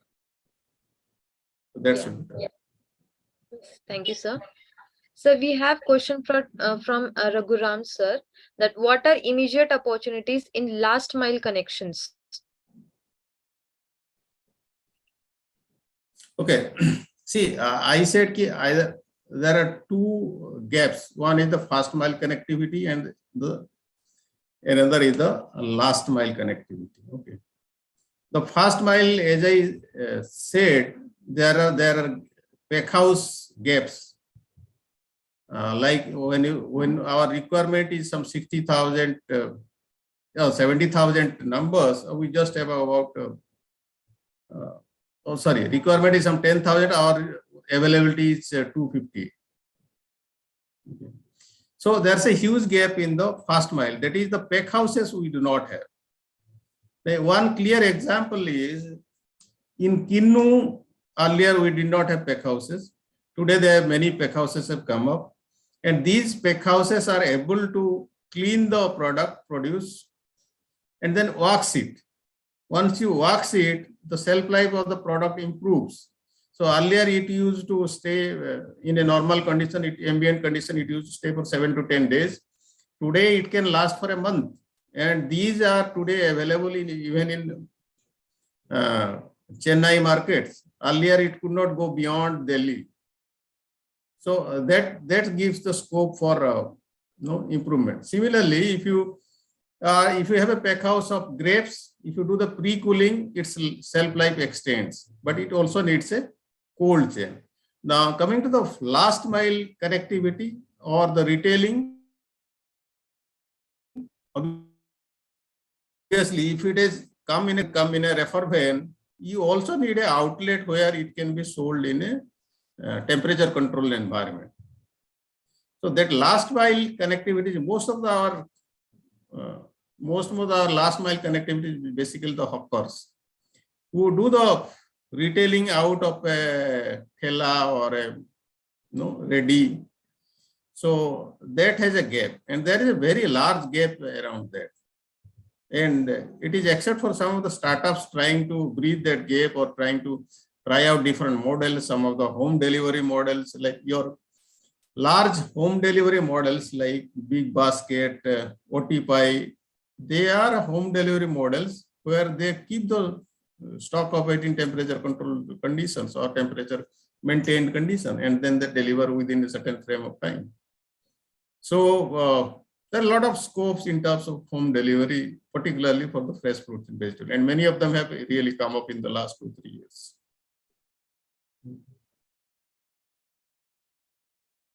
Okay, thank you for your answer, Sam. The next question is from Suhani, that how we made our post-harvest management strong. Yes, see, post-harvest management, we in fact had not emphasized much on the post-harvest management. Even if you look at, when we studied agriculture, there were no courses on post-harvest management. But at the same period of time, when I went to Israel, I could find out that they had the separate post-harvest departments, which is completely looking after the management aspect of the fruits and vegetables. So first thing that we need to know that our education system has to inculcate that.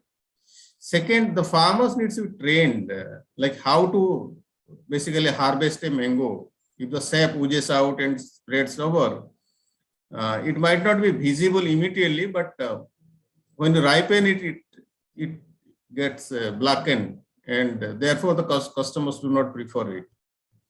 So the farmers needs to be educated.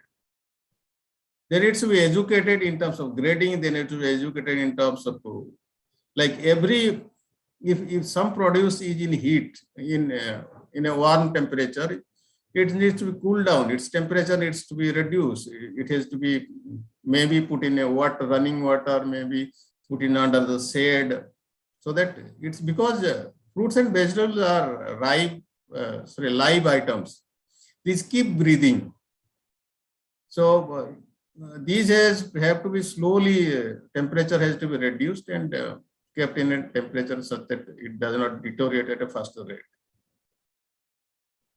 So there are a lot of scope, a lot of understandings are coming up. The government, in fact, is encouraging post-harvest management, be it a cold store, pack houses, and so on. And they have put a subsidy in capital investment, also 35% of subsidies available for raising a cold store or cold store infrastructure or post-harvest infrastructure. Same is about 50% for the hilly and the tribal underdeveloped areas. So there's an effort from government side as well. So over a period of time, we need to see that our farmers have that, acquire that knowledge and understanding and practice in the ground itself. Okay. There's a question from Sanjay that can we have fruits and vegetable cold chain in the model of milk train? Milk train. Okay, see, government during the COVID period had started Kisan Rail. And that was extremely good. Like we had used that Kisan Rail and we transport some more than 2,000 tons through the Kisan Rail from Akluj in Maharashtra to Delhi. Now, the 3-4 points so that helps it is, it normally if I get goods by road, it used to take us 4 to 5 days. But in a rail situation, it comes and hits us in roughly about 30 hours. So that it improves your shelf life. And quality wise also, what we used to get about 75% A grade, by getting into rail, it came up to 90-95% level of A grade. So it is more fresh. So one is it reduced it improved your shelf life. Second, it improved your freshness. Third, the cost, freight cost was almost half the what is used. Of course, the government had provided some subsidy. So freight cost was down. Fourth is it reduced the carbon footprint. No, electricity comes, it does not pollute. So it's a zero emission delivery. So there is a benefit, definitely, but issues have been with the scale of operation. If you do not have that level of scale, actually trains are not viable. So their profitability is gone for a toss. So that needs to be worked out. And I think the way logistics connectivity is, air connectivity, rail connectivity is improving, we also need to plan it for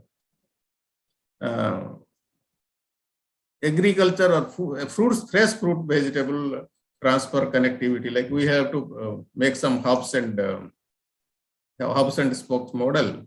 If you can consume fruits and vegetables within say 200 to 300 kilometer range, then it's a best case scenario. And trains can definitely, there is a bigger and macro planning is necessary to improve the logistics of the FN. Train can definitely. Kisan Rail had been a good experience with us. Thank you. Yes. So, as we already know that many of our consignments, food consignments has been rejected by other countries at the border, only due to the presence of pesticide residues. But India do not have any system to analyze or check the residues of imported commodities at our borders. So what are your views on it? How we can strengthen our system? See, the systems do exist. Any imported food that you are importing, it has to pass through a health check mechanism. Okay, that does exist, but it is to what rigor? Okay, if you look at the other side of it, now most of the pesticide that are not used in Europe or America are used by us. So we have allowed them to be used by our farmers and consumers. So we keep allowing them to get into us. Whereas on the other end, most of the importing countries, they have stringent norms and they don't allow. Carbendinium per se is not allowed in Europe, Japan, and US. Whereas we are allowing, and it is also, if we have allowed carbendinium for say rice, that is also being used in mango. So our mango consignment will get rejected if we have used that. And these are the issues that are cropping up actually. And we cannot restrict these. If it is, say, carbendazim is allowed only for, say, rice or paddy, it should not be used in mango. So that controls and checks consciousness are not there much with our farmers.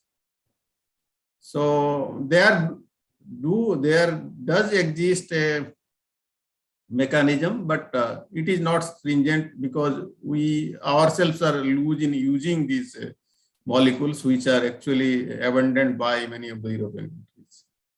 So first thing is first we'll have to restrict ourselves to how you use less of red and yellow label pesticides. Yes, thank you, sir. The next question is, sir, how Indian farmers can export organic produces to abroad? Like what things they should keep in their minds?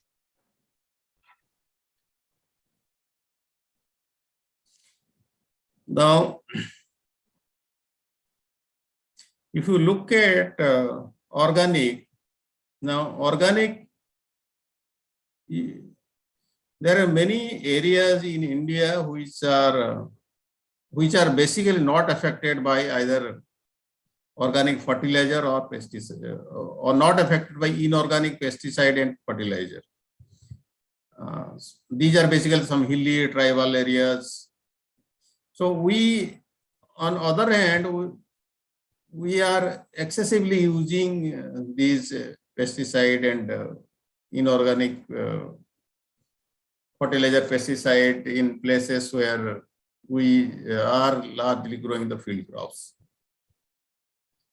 Now, issue is there is always a good demand for organic, but fact is that we do not have a secured supply lines or secured supply chains which can prove themselves to be organic. We always find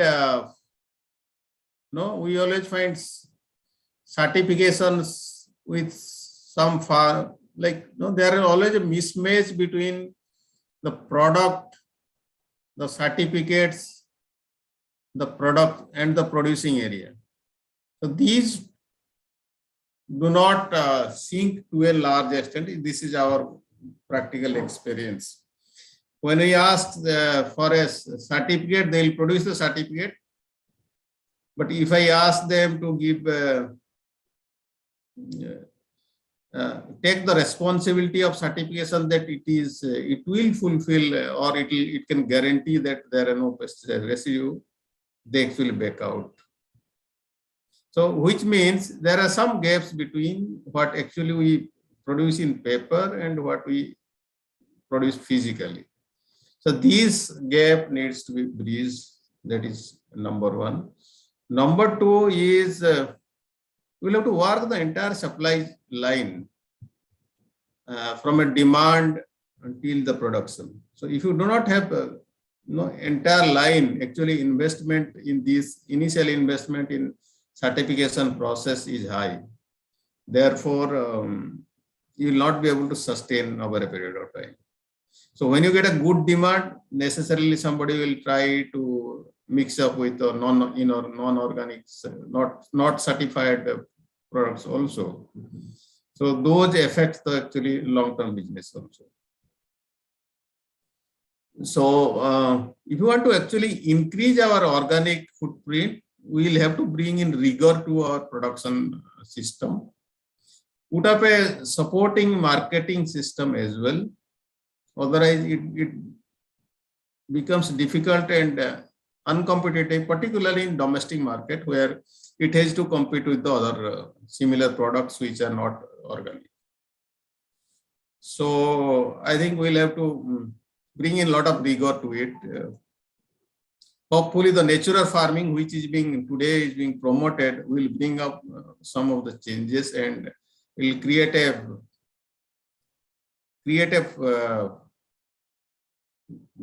basic ground for exports. hopefully that comes up sooner. Okay. Thank you so much, sir. We are done with the questions. I once again thank you from Team Just Agriculture for your valuable time and for answering all the questions perfectly. Thank you so much, sir, for your presence. Of course, I'll just take about 3 minutes. One is this is one of my book that I published, and it specifically gives a lot of practical insights into the fruits and vegetables. Okay. Okay. So the book is available in Amazon and Flipkart. Somebody willing to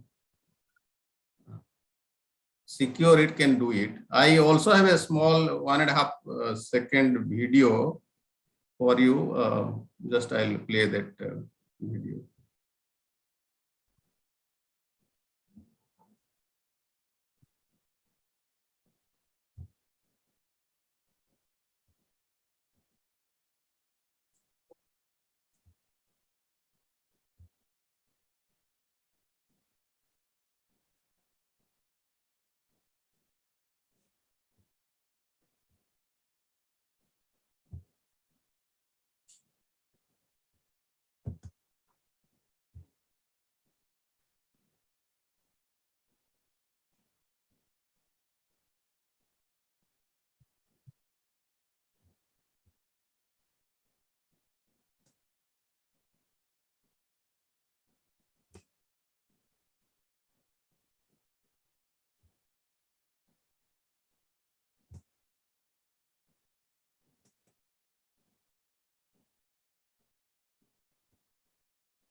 So your video is on YouTube or it is saved in your laptop?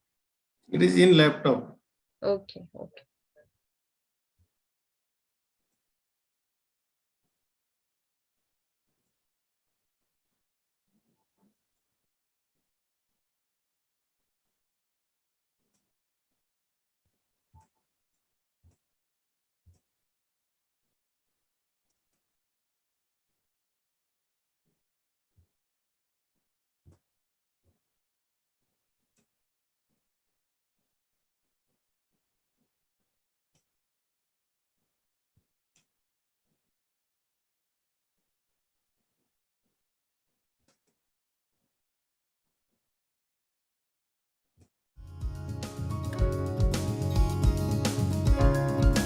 Ever wondered how over 300 million metric tons of ultra-fresh produce gets distributed in India?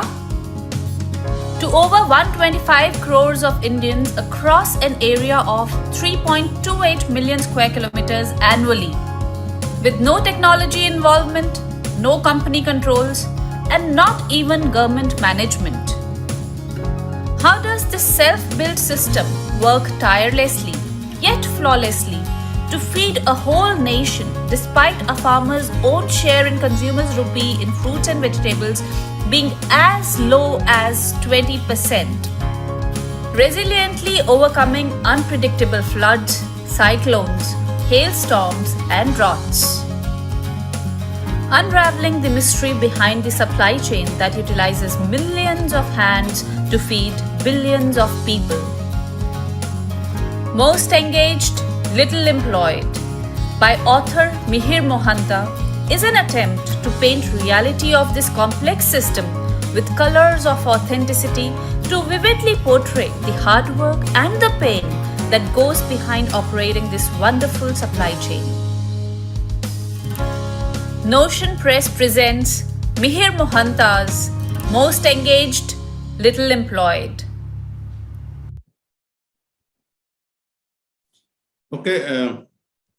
Thank you, Utkarsh. Thanks a lot for the platform that you shared with us. I also thank all participants who with whom I could interact and gain a lot of insights from their perspective.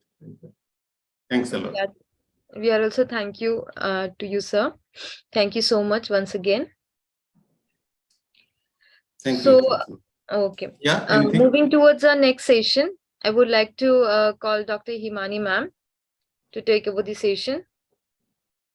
I hope, Himani ma'am, you have joined the session.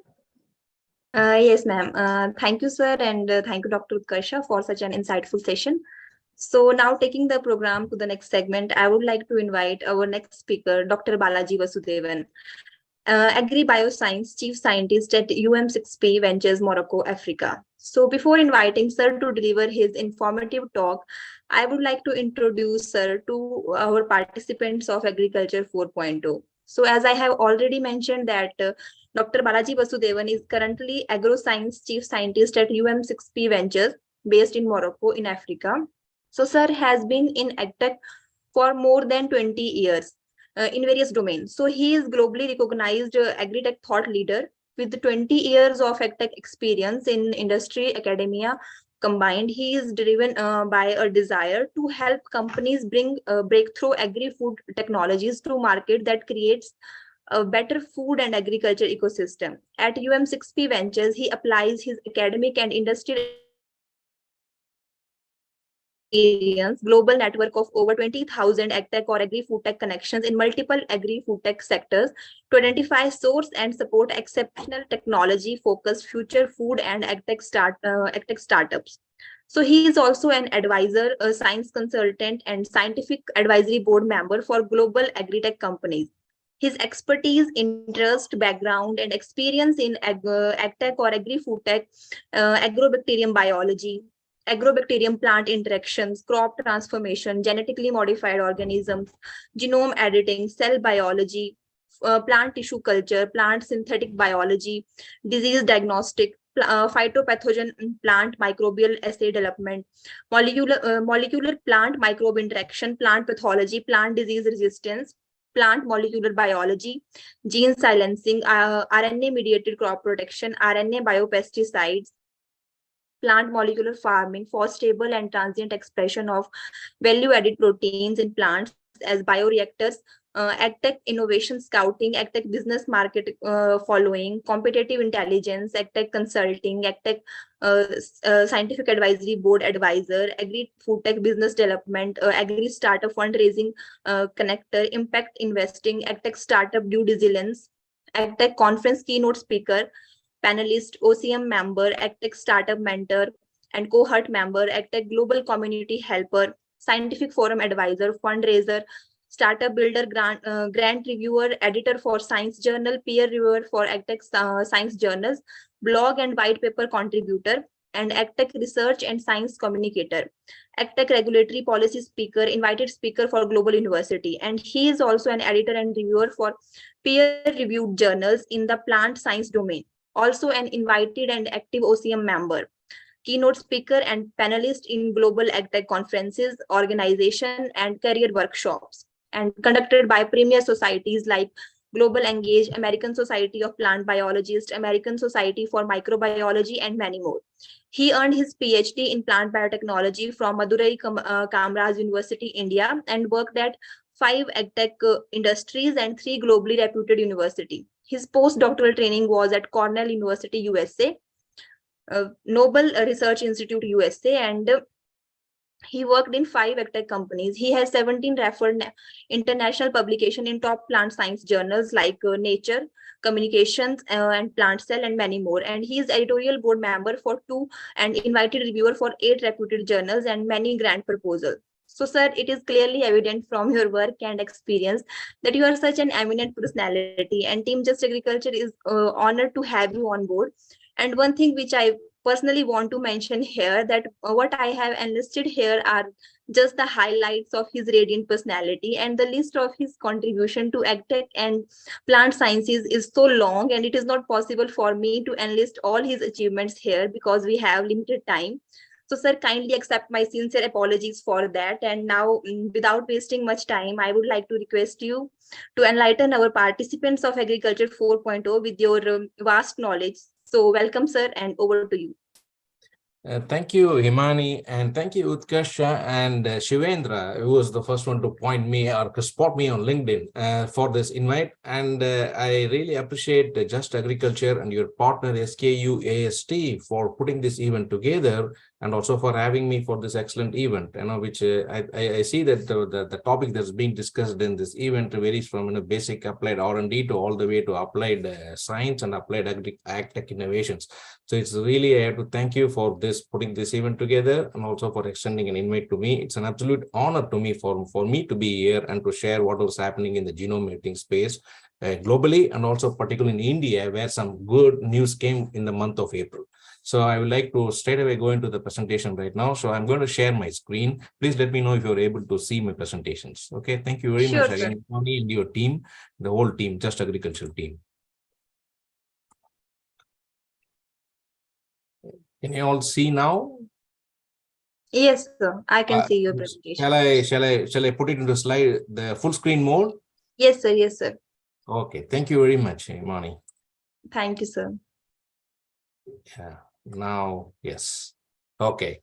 So the today's topic, what I'm going to discuss is crop genome editing innovations and what's going on in the regulatory landscape at the global level, and with a little bit focus on India. So as Imani said, I currently work for UM6B Ventures based out of Morocco. I am in the US. I work remotely for the ventures based out of Morocco, and we invest in multiple startups in ag-tech domain and even beyond ag-tech. So, but before I dive into the gene editing, I want to give timeline of what's happening in the crop breeding space over the years. The first crop breeding, first domestication started around 10,000 years ago, and as you see over the years, the crop breeding has evolved, and crop breeding it became crossbreeding and mutational breeding. Mutational breeding in the sense that you use gamma irradiation or chemicals to induce mutations in seeds and develop new varieties of crops. And about 3,500 varieties of horticultural crops that we consume every single day all over the globe was developed mainly through mutational breeding, and some of them through crossbreeding. And over the years, I think in the early or mid 1990s, 1994, Monsanto was the first one company to develop a transgenic or a GMO crop in soybean. That was the first time a transgenic crop came into existence.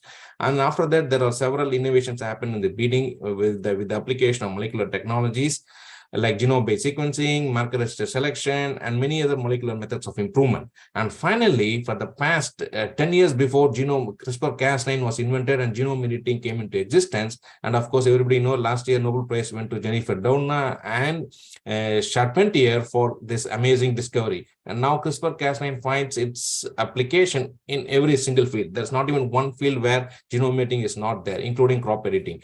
And genome editing now is a talk of the town, even in the agricultural space. And as you can see here, in the year 2019, the first ever genome editor product was available commercially in the market. This was done by a company called Calyx here in Minnesota, United States. And the product was high oleic acid soybean enriched in high oleic acid, meaning good fat. And they cut down on the bad fat. So what is actually genome editing? In simple terms, is nothing but the tweaking of your DNA at the molecular level using variety of genome editing tools, and CRISPR-Cas9 is one of the key tools for genome editing. And why we should do genome editing, first of all, in first case, because whenever you want to develop a new crop trait or a crop variety, there are many methods of doing that, starting from conventional breeding, which is being going on for thousands, hundreds of years, and then mutation breeding has come. As I said, it was done using either a gamma irradiation or chemicals like EMS, and later you have the GMO, the transgenic breeding, and now genome editing. So what is the advantage of genome editing compared to the other three methods? If you take crossbreeding, you see that amount of time it takes, amount of work in order to develop a single variety to the market, it's more than 10 years. It's a long time to develop a variety using crossbreeding. And then mutation breeding, again, some innovation happened. Again, from the time standpoint, it again stands to 8 to 10 years.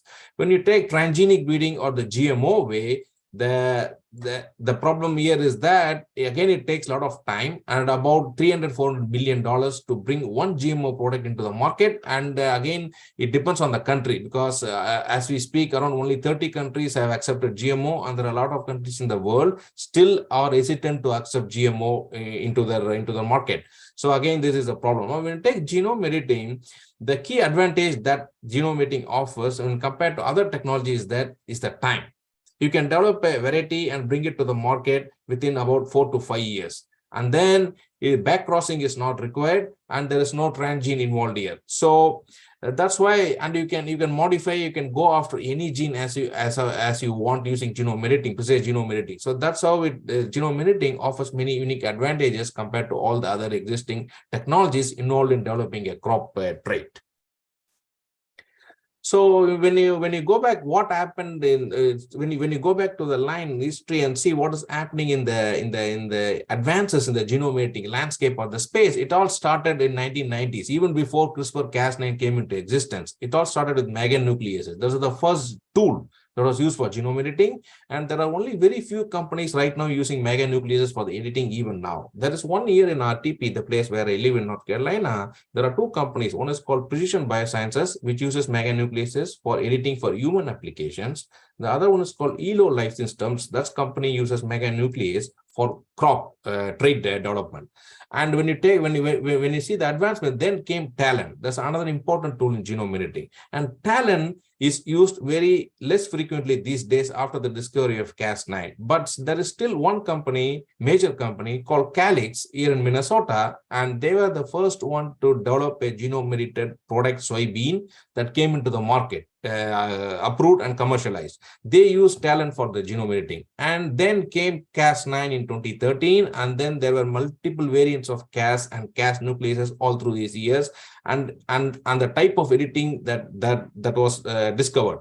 Cas9 was a basic editing, and you have Cas13 for RNA editing, and you have something called prime editing these days, and there's also base editing for just changing one or two bases. So CRISPR-Cas editing landscape is evolving so rapidly. Every single day you can see there's a lot of new enzymes, a lot of new publications, new technologies coming up, and the whole landscape is evolving at a rapid pace.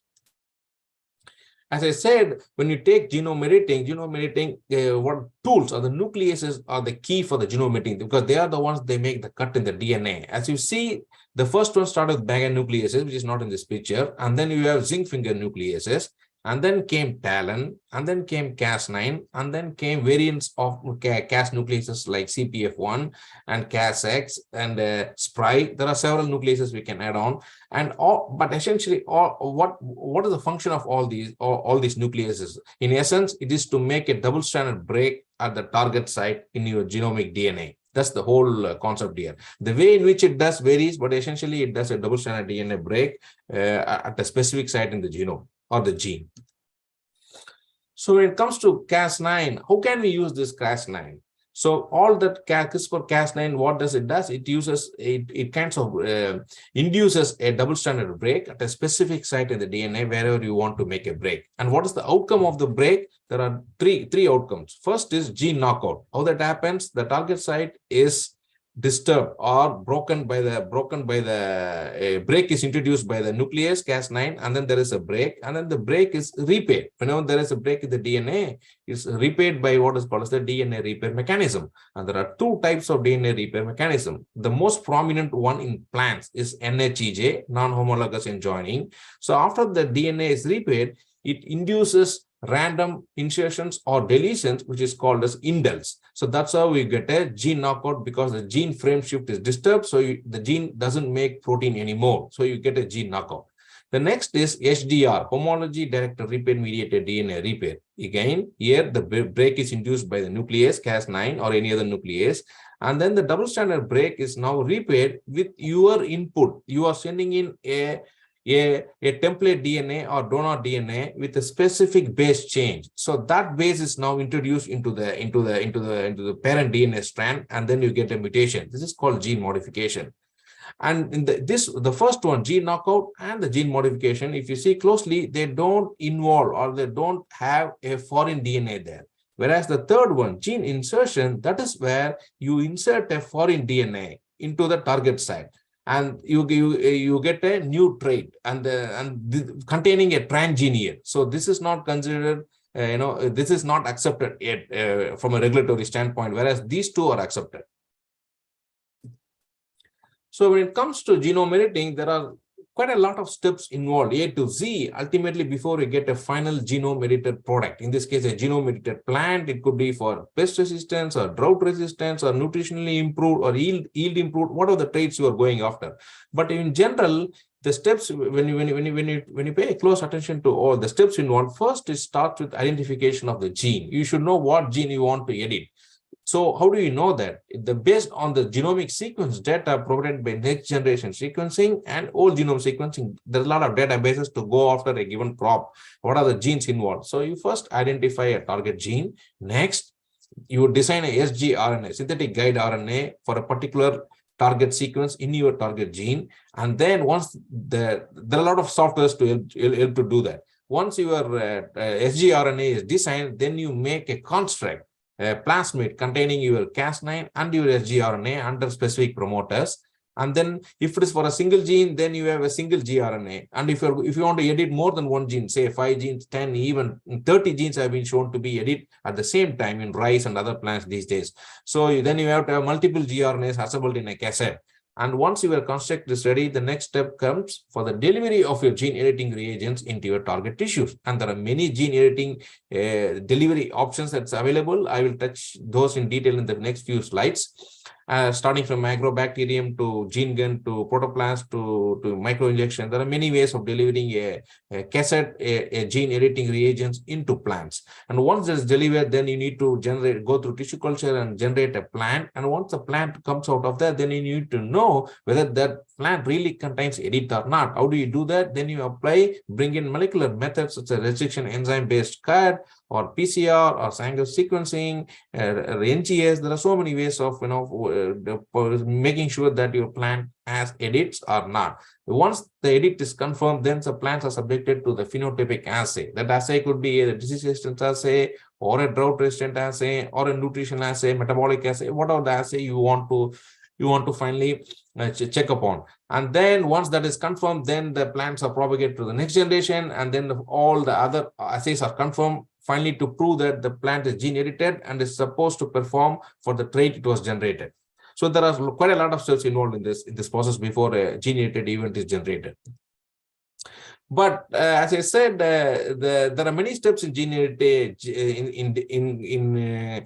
generating a gene edited trait. But one of the key bottlenecks in the entire gene editing pipeline or the workflow is the delivery step. How do you deliver your gene editing reagents into the plants? And there are many methods, and each one of the methods has its own pros and cons. If you see, I listed out agrobacterium, which is quite popular, gene gun, and PEG, polyethylene glycol mediated transfection. You have floral dip, you have virus-induced gene editing mediated by viruses, and nanoparticles is coming into existence these days, and you have implanted meristem based and de novo meristem. And this cartoon shows the various methods involved in the delivery of the gene editing. The first one is conventional. This is a typical agrobacterium base, goes through all the tissue culture process, ultimately you get a plant. Second is de novo meristem. This method was developed in the lab of Professor Dan Wojtash at the University of Minnesota here in the US. So what this method tells is that they have a 35S Cas9 plant, and then you inject an agrobacterium containing morphogenetic genes such as BBM, WS, and GRF and GAF. And then that is going to induce a meristem. And then from there you generate the seeds, and then you kind of screen the plants for the gene edited. The third one is viral vector. You have the two genomes of viruses, TRV, tobacco rattle virus 1, tobacco rattle virus 2. In the 2, you clone your gene of interest, sgRNA, and then you inject the virus into a Cas9 expressing plant, and the virus spreads, and then it induces editing, and you get the seeds out of that and screen for the gene edited plant. And the third one is the latest virus, where you can clone both Cas9 and gRNA into a single virus vector. You don't need multiple vectors. And then inject the virus is going to spread, and you take a piece of tissue from the area and then regenerate the plants out of that via tissue culture. These are all agrobacterium based. When it comes to direct method, where there's no DNA involved here. It is either in the form of a mRNA or in the form of a ribonucleoproteins. If it is ribonucleoproteins, the best method is to go via protoplast transfection. If it is in the form of mRNA or even plasmid, then you go via gene gun for delivering the gene editing reagents into plants. So, so this slide is very important, which I kind of put together to make sure to kind of explain what are the limitations. Because as I said, genome editing multiple steps, and it's not easy to generate a gene edited plant. There are a lot of challenges and barriers before you finally attain a gene edited plant out of the genome editing project. So what are the kind of limitations? First, it is very difficult to work on crops where the genome has been not annotated, where the sequencing information is not much available. So those crops are very difficult to edit. Number two, the crops which are not diploid. There are many crops which are tetraploid and polyploid, and those crops are very difficult to edit because you have to edit multiple copies of genes in multiple alleles because of this ploidy nature. And then when you want to deliver your CRISPR in the form of a protein, non-DNA based delivery in the form of ribonucleoproteins, again, it is a challenge because when you deliver into protoplast, it's very difficult to regenerate a plant out of protoplast in all species. There are few plants which are okay, but most of them, protoplast based regeneration is still a major hurdle.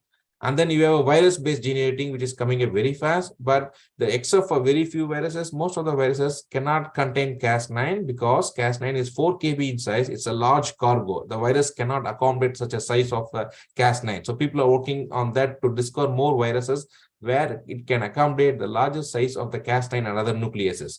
And then crop transformation regeneration, again, as you know, even though the crop transformation regeneration has been going on for 30 years, now 30, 40 years, still for many of the plants, regeneration is still a hurdle, and the regeneration protocol is tissue as well as genotype specific. So people are working again on that to overcome that. Again, when it comes to genome editing, knockout rate is fairly relatively easy and less cumbersome compared to traits wherein a knock-in is required. So knock-ins are still very difficult, and it's happening at low efficiency. And again, if you want to edit 1 or 2 genes, it's okay. But if you want to edit a multiple pathway, like 10, 20, or 30 genes in order to accomplish generate a complex trait like yield or drought or disease resistance, then you have to go for multiplex gene editing. And multiplex gene editing is evolving very rapidly, but still a lot of work has to go in place in order to make its efficiency much more better than what it is right now. And then people are always talking about compliance. Okay, gene editing, it can edit unwanted genes at unwanted place in the genome. That's the off-target edits. So people are working with much more refined version of the nucleases so that the edit is much more precise these days compared to maybe 5-10 years before, where with the old version of the Cas9 was supposed to cut at many places which was not a target. So these are some of the limitations and challenges people are working on as the landscape evolves.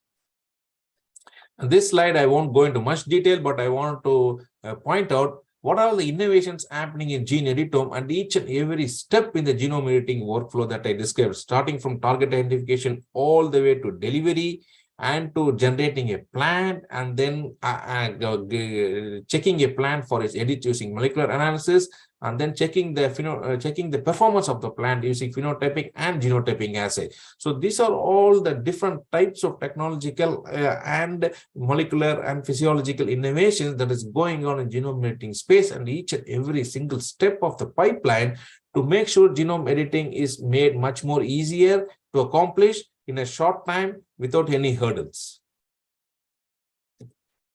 So why we are doing genome editing? What is that? Where it can be applied? For what it can be applied? So if we take genome editing, it can be used to generate a knockout, which can result in a trait, or a knock-in for a trait, or it can be used to activate a gene, or if you want to silence a gene, again, in repression, you can do that. You can do one base change, just one base change, G to T, or A to G, or C to T via base editing. And then you can, instead of working at the DNA level, you can also do epigenomic modification using gene editing. And also you can do what is called as the RNA editing these days. And there is one latest discovery which came now. We know DNA editing, we know now RNA editing, and there is something called protein editing, which was just published in Nature just a few weeks back. It was the enzyme called caspase, which can do protein editing these days. So genome editing has a wide variety of applications.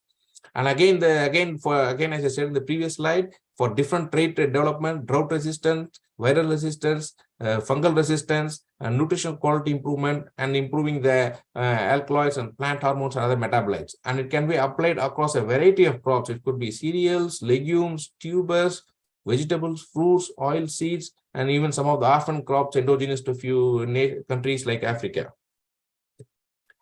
And people are talking about, everybody knows COP27 just happened in Egypt just a few days ago. It ended now. And everybody is focusing on climate. What is the effect of the climate for human health perspective as well as for the crop health perspective? There is something called crop pandemic that is brewing. Everybody, we know that COVID pandemic we all went through for the past 2 years. But silently, there is something behind the scenes. There's something happening in the crop space, which is called as crop pandemic. And these are some of the diseases which might contribute to crop pandemic if conditions are favorable. One is banana wilt, coffee rust, and potato leaf blight by Phytophthora, and xylella in grapes, in olives and other plants, and again mildews in grapes. So how can this be tackled? And genome editing could be one of the efficient tool in mitigating the climate change and the crop health hazard posed by the climate change.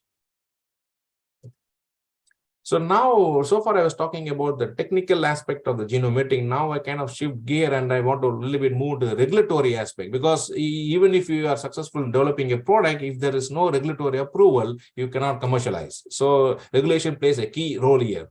So when you take from a regulatory standpoint, if you see the genome edited products where it stands, when you take a conventional breeding, there is no regulation. You are good to go. Whatever a breeder develop, it's good to go to the market. Whereas a GMO, it is not accepted, except for about 15 to 30 countries. All other countries in the world still did not accept GMO. It's strictly regulated. It takes 10 years to develop a variety. Whereas in the genome editing, it stands in the middle. There are about 19 countries as we speak now, which are either approved genome editing or very close to approval. But most of the other countries still treat genome editing as GMO. For example, all the countries in European Union. And how the regulatory landscape decides, the regulations decide whether it has to be regulated like a GMO or not, because genome editing essentially happens via 3 different ways. One is called SDN1, site-directed nucleases 1, SDN2, and SDN3. SDN1 is just make a cut, there is no foreign DNA template, a gene knockout is created, it's good to go. Whereas in the second one, SDN2 is also good to go, wherein a DNA is cut, a donor DNA template is there with a slight 1 or 2 introduced bases, and it's good to go. And the SDN1 and SDN2, so far, about close to 15 to 19 countries are okay with that, and including India. India approved this in the month of April. And when you develop a product using these 2 ways, then it is exempted from regulation, and it is not considered as GM. So it's good to go. And the time it takes is 5 years to develop a product using this. And then the cost is about $10 million to $15 million. Whereas SDN3, wherein a foreign DNA is there, then it is not considered as a genome edited. It is treated as a GMO. And most of the countries are bought this. They are not exempted. They will be strictly regulated. And the time it takes to develop a product using this process, it could be more than 10 years easily. And the cost could be millions of dollars, anywhere between $100 million. But if you see the process involved, these are the 2 processes in the from a regulatory standpoint. One is called product-based, other one is process-based. In the case of product-based, the regulatory body doesn't care what technology you use, as long as your final product does not contain any transgene or foreign DNA. That's all they want. Example is USA, and now even India.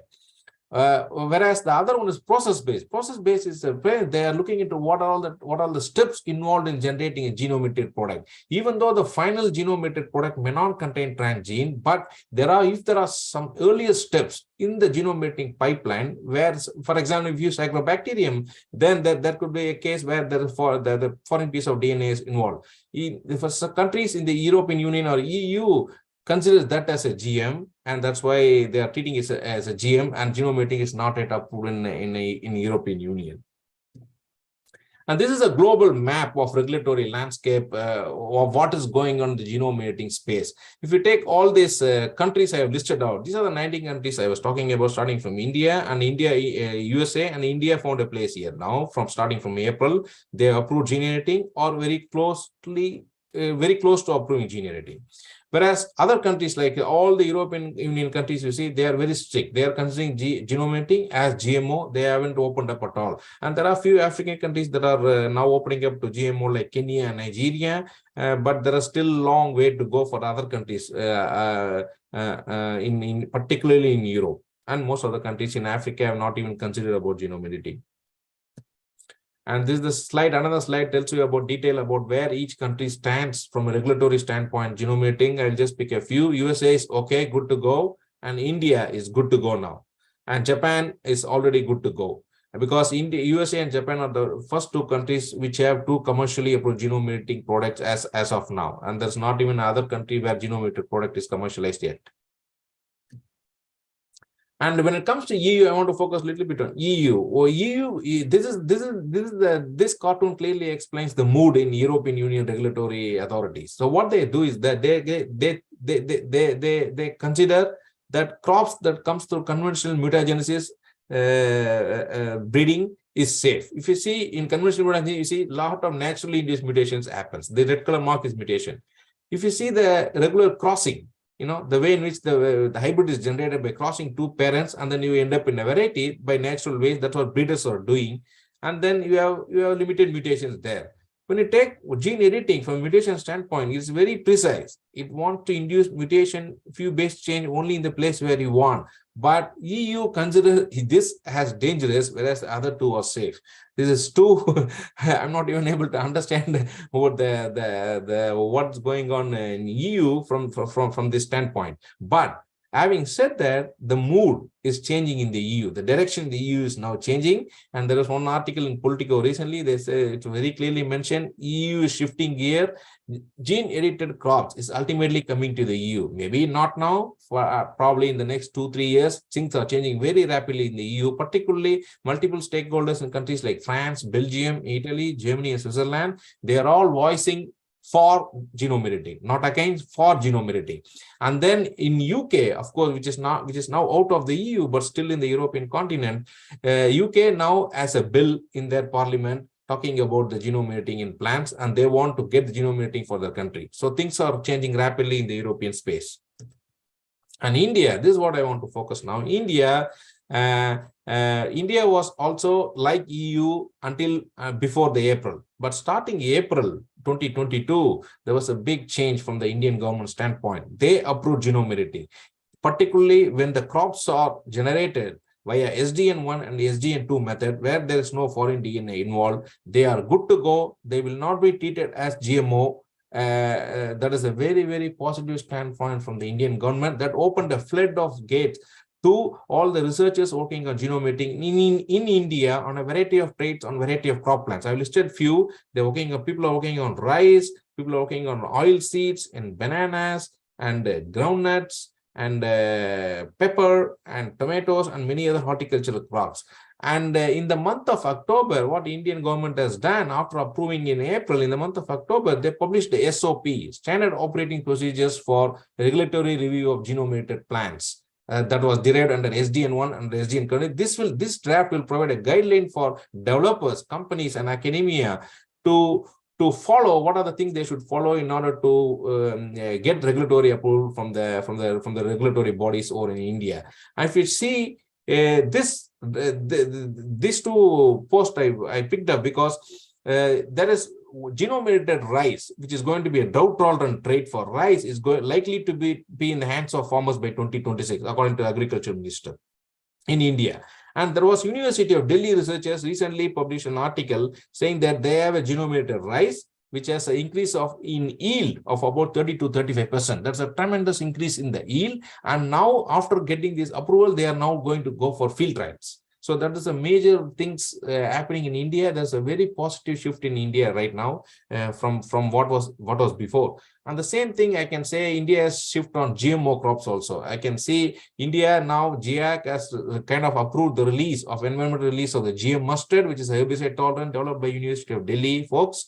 And but of course, whenever you talk about GMO, there's always a group against GMOs, anti-GMO groups, right? They took to the court, I believe, but Indian government has now appealed to the Supreme Court in India, saying that GMO crops doesn't pose any hazard and it's as equal to a normal crop. So things that the positive shift is happening in India from GMO and gene editing perspective. And the only crop that was grown in India from a GMO standpoint was GM cotton.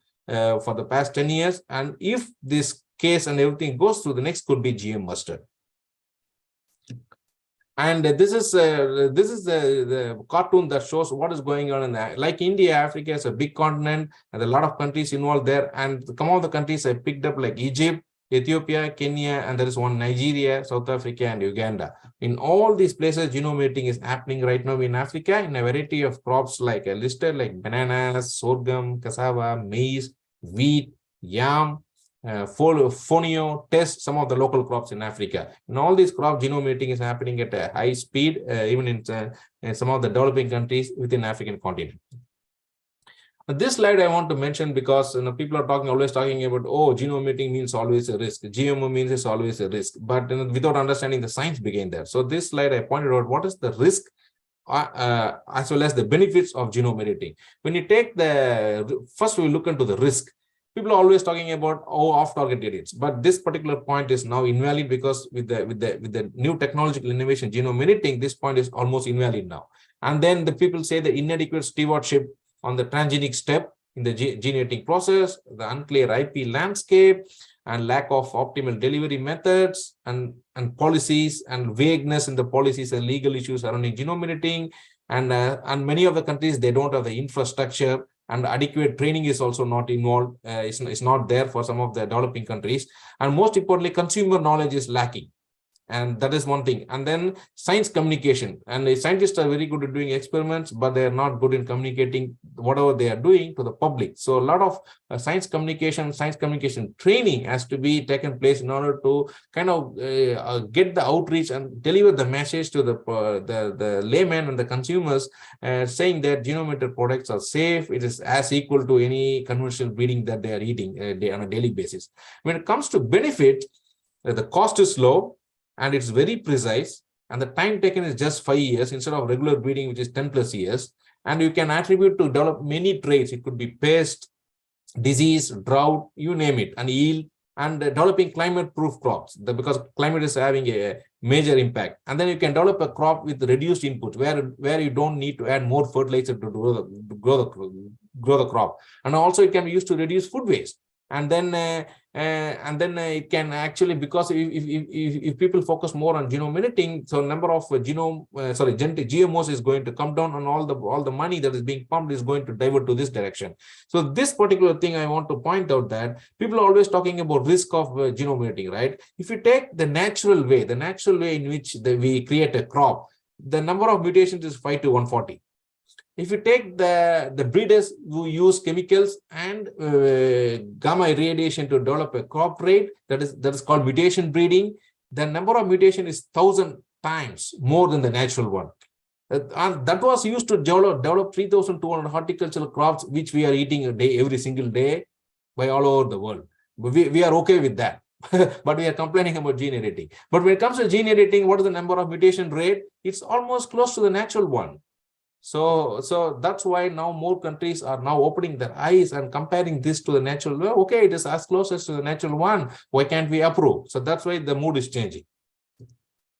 And this is a thing I screenshot from United States USDA and APHIS website, and you can see there are 168 entries, meaning 168 companies have applied to USDA and got exempt for their products. for variety of traits and variety of crops. And these companies are not global companies alone. In one of the benefits of genome editing is that, unlike GMO, where only global companies are involved, whereas in gene editing, all these startups and mid-sized companies, they are coming with their own products and getting their own approvals. And these are some of the products where USDA has said that we will not regulate, we will not treat this as GMO, something like SU canola, like non-browning mushrooms, and etc.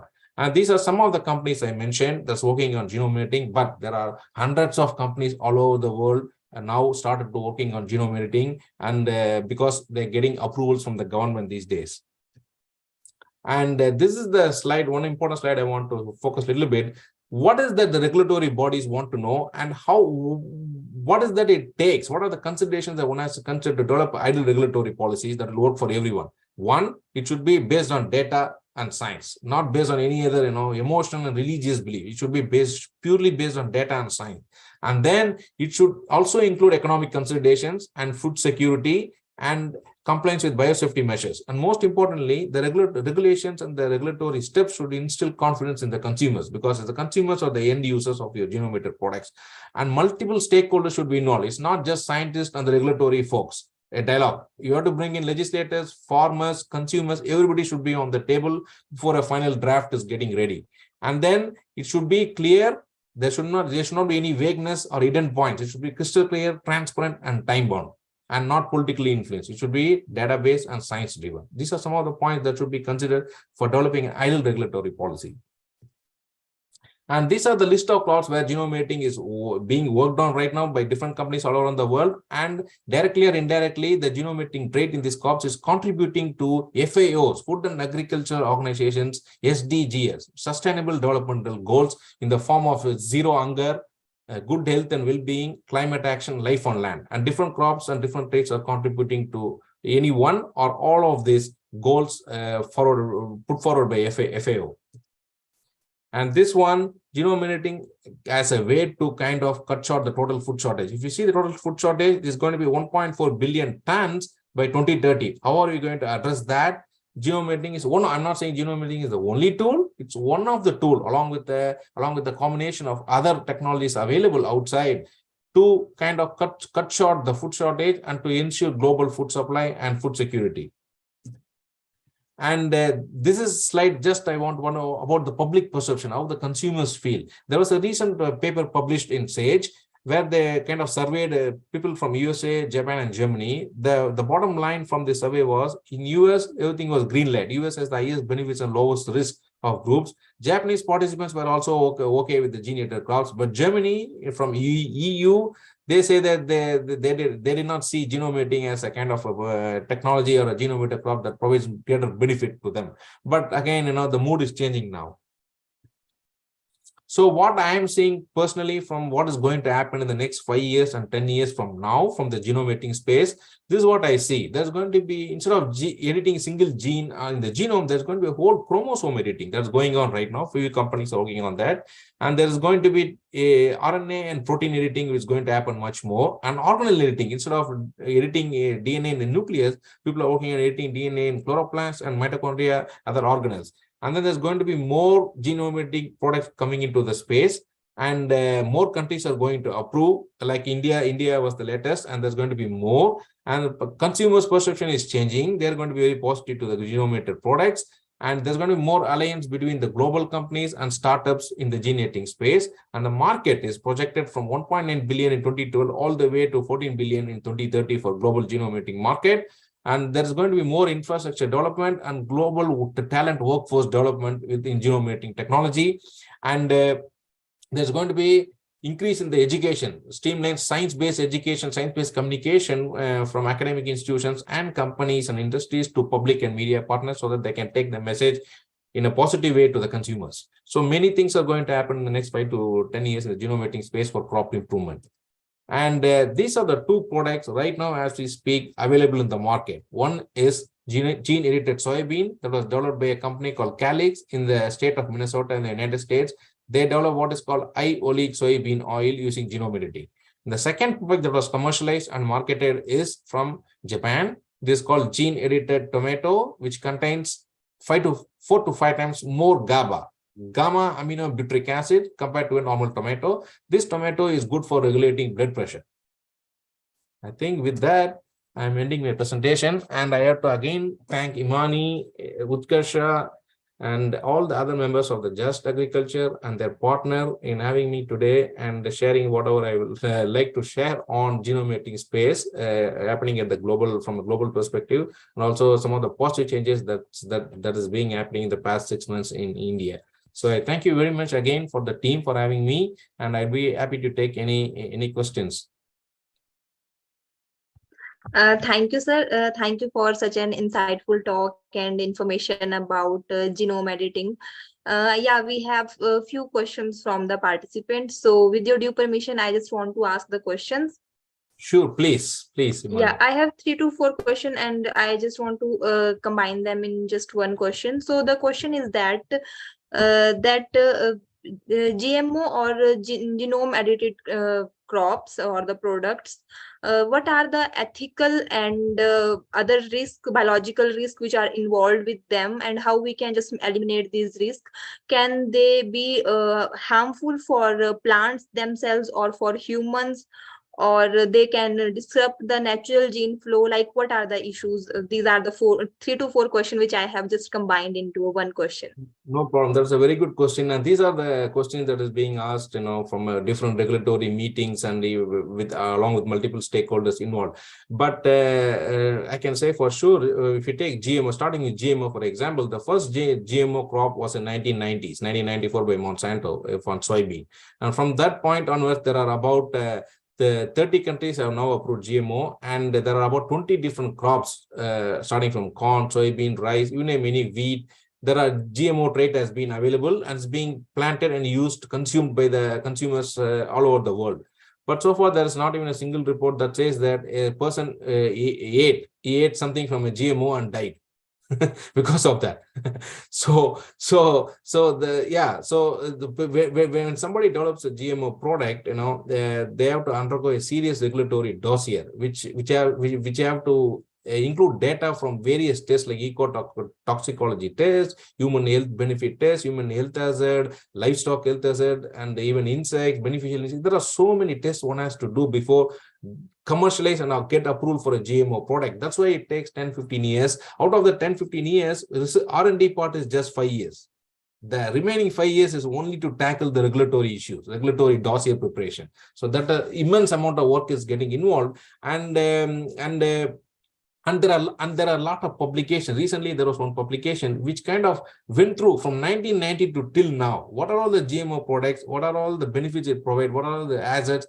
There was a complete review. There was a well-written, data-driven publication. The bottom line is that they conclude that it doesn't pose any health risk based on these 30 years of experience, 30 to 40 years of experience in GMO. So that is the bottom line. So number 2, when it comes to gene editing is much more safer than GMO, because you are not introducing any foreign DNA here. Because if you introduce foreign DNA, it is not considered as gene editing, is considered as a GMO by many regulatory bodies, including the United States and India now.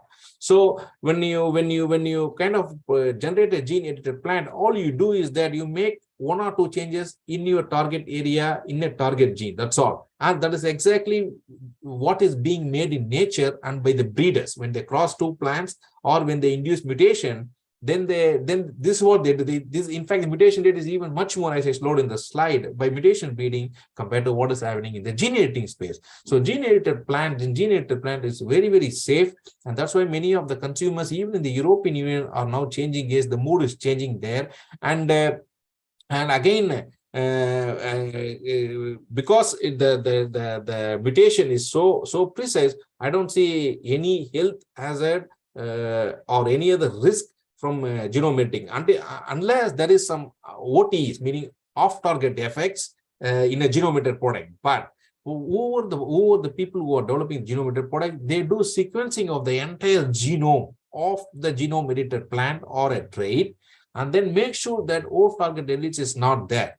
Now that's what people are doing, and now with the refinement of the genome edited technology, the off-target effects are almost considered nil now these days. So with the evolvement of the technology, the safety consideration is being included in the technology development, and particularly from the regulatory standpoint. So genome editing is very safe. From not only from my personal opinion, this is the opinion of the experts. Some of the leading experts are in the world. Thank you, sir. Sir, another question which I have got from the participants is that controversies are there about GM mustard in India. So, what is its need, and what are the pros and cons of GM mustard? Yes, I think, yeah, as I said, whenever anything called GMO comes in, immediately there is some, anti-GMO NGOs, they start, raising their flags against, okay, this is not safe, this is going to kill you, this is going to kill the farmer. All those kinds of statements are being made because they don't understand the science. Because, their intention is to be against GMO. That's the basic fact. But when it comes to the GM mustard, it is very important because because herbicide tolerance is a very important trait needed not only in mustard, in many other plants, not only in India, across the world. It is a $30 billion industry, the herbicide tolerant trait alone. Why? Because weeds, if you go to a farmer's field, if you see the crop is growing mustard or wheat or soybean, lot of weeds are growing, not this crop. How to control the weeds? You have to spray tons of chemicals, meaning herbicides, to control the weeds. And if you see the cost of the herbicides and what is the effect of that chemical herbicide on the soil, on the farmer who is spraying, because it's a chemical end of the day, or also on the soil and the soil microbiome population, it's huge. So that's why people are coming with this herbicide tolerant plant, so that at least what you can do, you can take care of control of the weeds and minimize the spray of the herbicide to control the weeds. So GM mustard, in my opinion, this is my only personal opinion, is that it's a very good trait developed by University of Delhi folks there, and I should because that's why even Indian government, they have argued in Supreme Court saying that the GMO, the fear or the hazard is none compared to what is there out there already. So, and also one important thing I want to tell is that the sweet potato we eat, not only the sweet potato, taking as an example, there are about 10 to 15 different crops worldwide. Sweet potato, I'm taking as an example, the wheat nobody created a GMO sweet potato. Sweet potato naturally that is grown by the farmer in his field, that comes to the market and we buy and eat, that is already genetically modified by nature. We are already eating that. No human did the genetic modification. It already contains trace of agrobacterium DNA in it, but naturally it happened. And that's what we are eating already for many years now.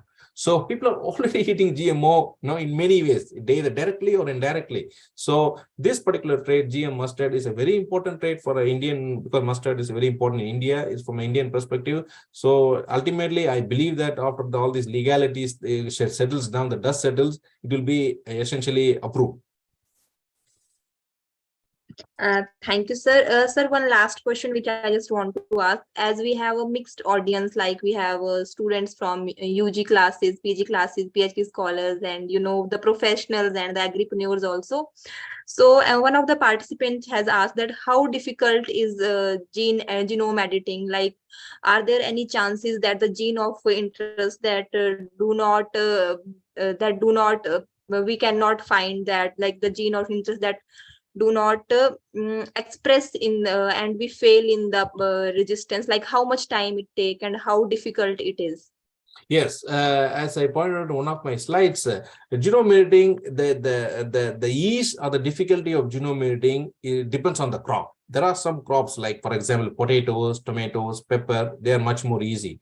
If you take some of the crops, for example, wheat, some of the complex crops, wheat, genome editing efficiency is less, but that doesn't mean the genome editing is not happening there. People have already found ways to overcome the inefficiency in this process, because as I say, every single day there are about 100 papers coming out in genome editing from different academia laboratories all around the world, from eminent labs.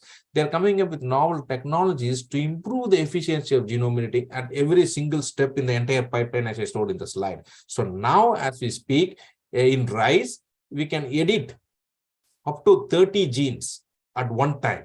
Previously, they were editing 1, 2, maybe three genes. That's it. But now in the past 1 or 2 years, the many labs and even companies, they are now working on editing about 30, 40 genes at one time in a single experiment. So it can edit whole pathway of genes at a single stroke. That's called multiplex genome editing. So genome editing, and also when you take the efficiency, then people are working on the variety of nucleases. The Cas9 is the old one, and there are so many other nucleases, the new variety of nuclease that's coming up every single day, which is more precise, more efficient in editing a genome compared to the older enzymes. So you have nucleases, you have this process improvement, and you have the delivery methods, how to deliver. So all this, every single step is being revived and made more efficient. So genome editing, even in some of the tougher crops like bananas, genome editing is happening. There's one company called Tropic Bioscience in the UK that's using genome editing to develop disease resistant and longer shelf life banana. They are very close. They're very close to getting a regulatory approval, meaning they're working on 5 years. They're very close with their product. So like that, even some of the tough crops like sorghum, like the Africa's indigenous crop called teff, which is indigenous to Africa, native to Africa. Even there, genome editing has now been proven and it works there. So now things are improving, even in legumes like chickpeas, like lentils, like peas, soybean. Everywhere genome editing is successful, and people are coming up with a lot of portfolio of products. They are going to hit the market one after the regulatory approval, depending on the nation. Thank you, sir. We are done with the question, and I just want to thank you for such an insightful talk. It was indeed a very informative session for the participants and me as well. And I'm very sure that our participants must have gone the best knowledge from you. And and I'm sure that it's just your knowledge is very vast, and it's not possible to get everything like about genome editing from you in just a short lecture of 1 hour. So I hope we'll connect in future also in some offline events or in some online events, whatever the case may be possible. So thank you, sir. And on the behalf of entire team of Just Agriculture, our participants, co-organizers, knowledge partners, and on my personal behalf, I just want to thank you again for accepting our invitation and taking out your precious time for Agriculture 4.0. Yeah, again, I thank you, Imani, and Utkarsha, and all the Just Agriculture team, and your partners and participants, everybody, for spending time with me today. And it was an absolute honor for me today to participate and to share what's going on in the genome editing space. And I'll be absolutely delighted to, even in offline, even if your participants or any of your team members, if they want to connect, you have my Gmail address, they can always send me email. And if they're connected with me on LinkedIn, that's even better, because I'm super active on LinkedIn. So whatever the communication tool is there, they're very happy. I will be very happy to answer any questions. If I don't know the answer, at least I'll find out, do research, and come back to them with the answer. Thank you, sir. Thank you once again. Yeah, thank you very much. See you. Thank you very much. Good luck with your sir. Thank you. Bye. Thank you, sir. Bye. So now moving ahead, I would like to invite our next guest speaker, Vijay Narayanan sir. He is a general manager at Urban Farmer VSAP Advisor Private Limited. So he has expertise in aquaponics and hydroponics, and we are already running out of time. So we'll just quickly move towards the session. Today he's going to talk about agri entrepreneurship with the focus on hydroponics. So with this, without wasting much time, I would like to invite sir. So welcome, sir, and over to you. Thank you so much. Am I audible, first of all? Yes, sir, you're audible and visible. Excellent. All right. So I think we are slightly, overshot the time. So I'll try to keep it as precise as possible. And I'm pretty sure there'll be a lot of questions from the participants. So I'll keep more for the questions rather than me talking. Just a quick one. You want me to share my screen, or you're going to post the presentation from your end? Sir, as you say. Okay, I'll have the presentation open in front of me. Okay, sir. Thank you.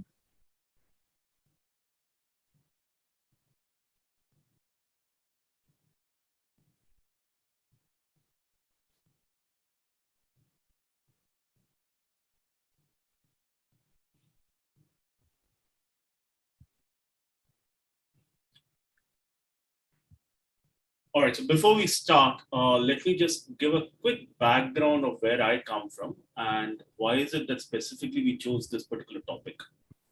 So the background is I'm basically a chartered accountant. I spent, my professional life, working in investment banks, private equity, and investment management, very focused on industrials and agri-tech and food tech for that matter when it comes to investments. And at Urban Farmer, what people know us for is we are the largest manufacturers of hydroponic equipments. And we also have a biotech arm, and we also manufacture fertilizers and automation. But that's the business side of things. But we are also an active angel investor. So we have already completed 5 angel investments in the AgTech space so far in the last 3.5 years, out of which 2 of them already gone to Series A and Series B fundings. And we come across a lot of agri-tech businesses, hydroponics related, agri-related, food processing related businesses on a regular basis. So that gives us a little bit of an insight on what is happening in the industry, and gives us the ability to understand the strengths and the weaknesses of various sectors and entrepreneurs. So we thought that it might make sense for us to share a little bit of what we have learned on agripreneurship from our own experience, from our portfolio companies, and of course the new businesses that we continue to meet on a regular basis. So on the first slide, I'm trying to open up the overall thought process, as to what agripreneurship is when it comes to hydroponics. Because the general perception when it comes to hydroponics, is hydroponics, the overall entrepreneurship aspect is, you setting up a poly house and growing whatever crops that you choose and trying to sell the crops. That's the general perception. So, which basically, needs to be rethought of.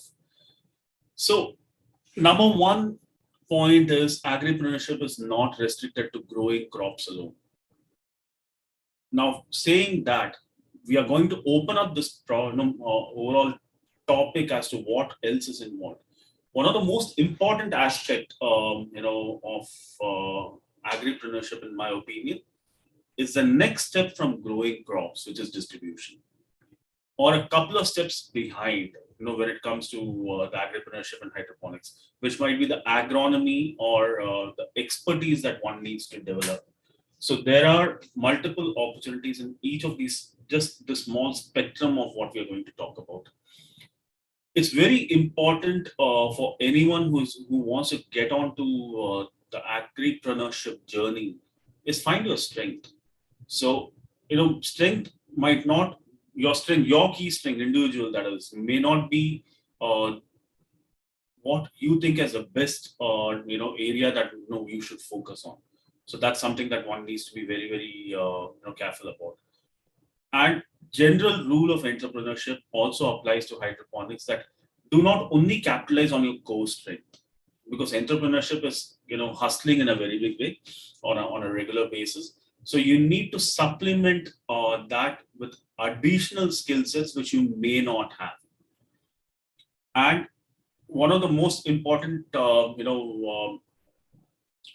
aspect of overall, entrepreneurship is assess the scale you want to participate in right from the start and the capital which is required for that. We're going to cover various aspects, on various case studies that we're going to take. The last point where I want to really open up everyone's mind is don't be afraid to experiment. So, and you'll see that in the case studies that we are going to talk about in the later slides. Experimentation is a key for success of any business that I've seen in the last 25 years of me working as a venture capitalist investment manager for that matter. So educated experimentation is very, very important. Now, what we're going to do today is, we're going to keep this presentation very playful, for lack of a better word. So we're going to talk about some of the clients that we have worked with, some of the companies we have invested in, and what is the the path that they took to reach where they are today. So we're going to give you a few examples across various segments of hydroponics, not restricted to growing. So which is going to open up your thought process. And of course, I'm going to keep a lot of time open for the questions towards the end. I'm continuously keeping a watch on the clock. So the first case study, which I want to share with you is a company that which started off as a client for us, very, very small scale. A young gentleman who came to us, who wanted to buy and set up a large 1-acre farm, and the whole 9 yards and all things. So we had to give him a reality check. And we as a practice on the project side is we do not want our clients to take risks. So that has been the thought process all throughout. So his journey basically started off with what you can see in the 2018 slide, is he's setting up a small hydroponic growing unit in his basement.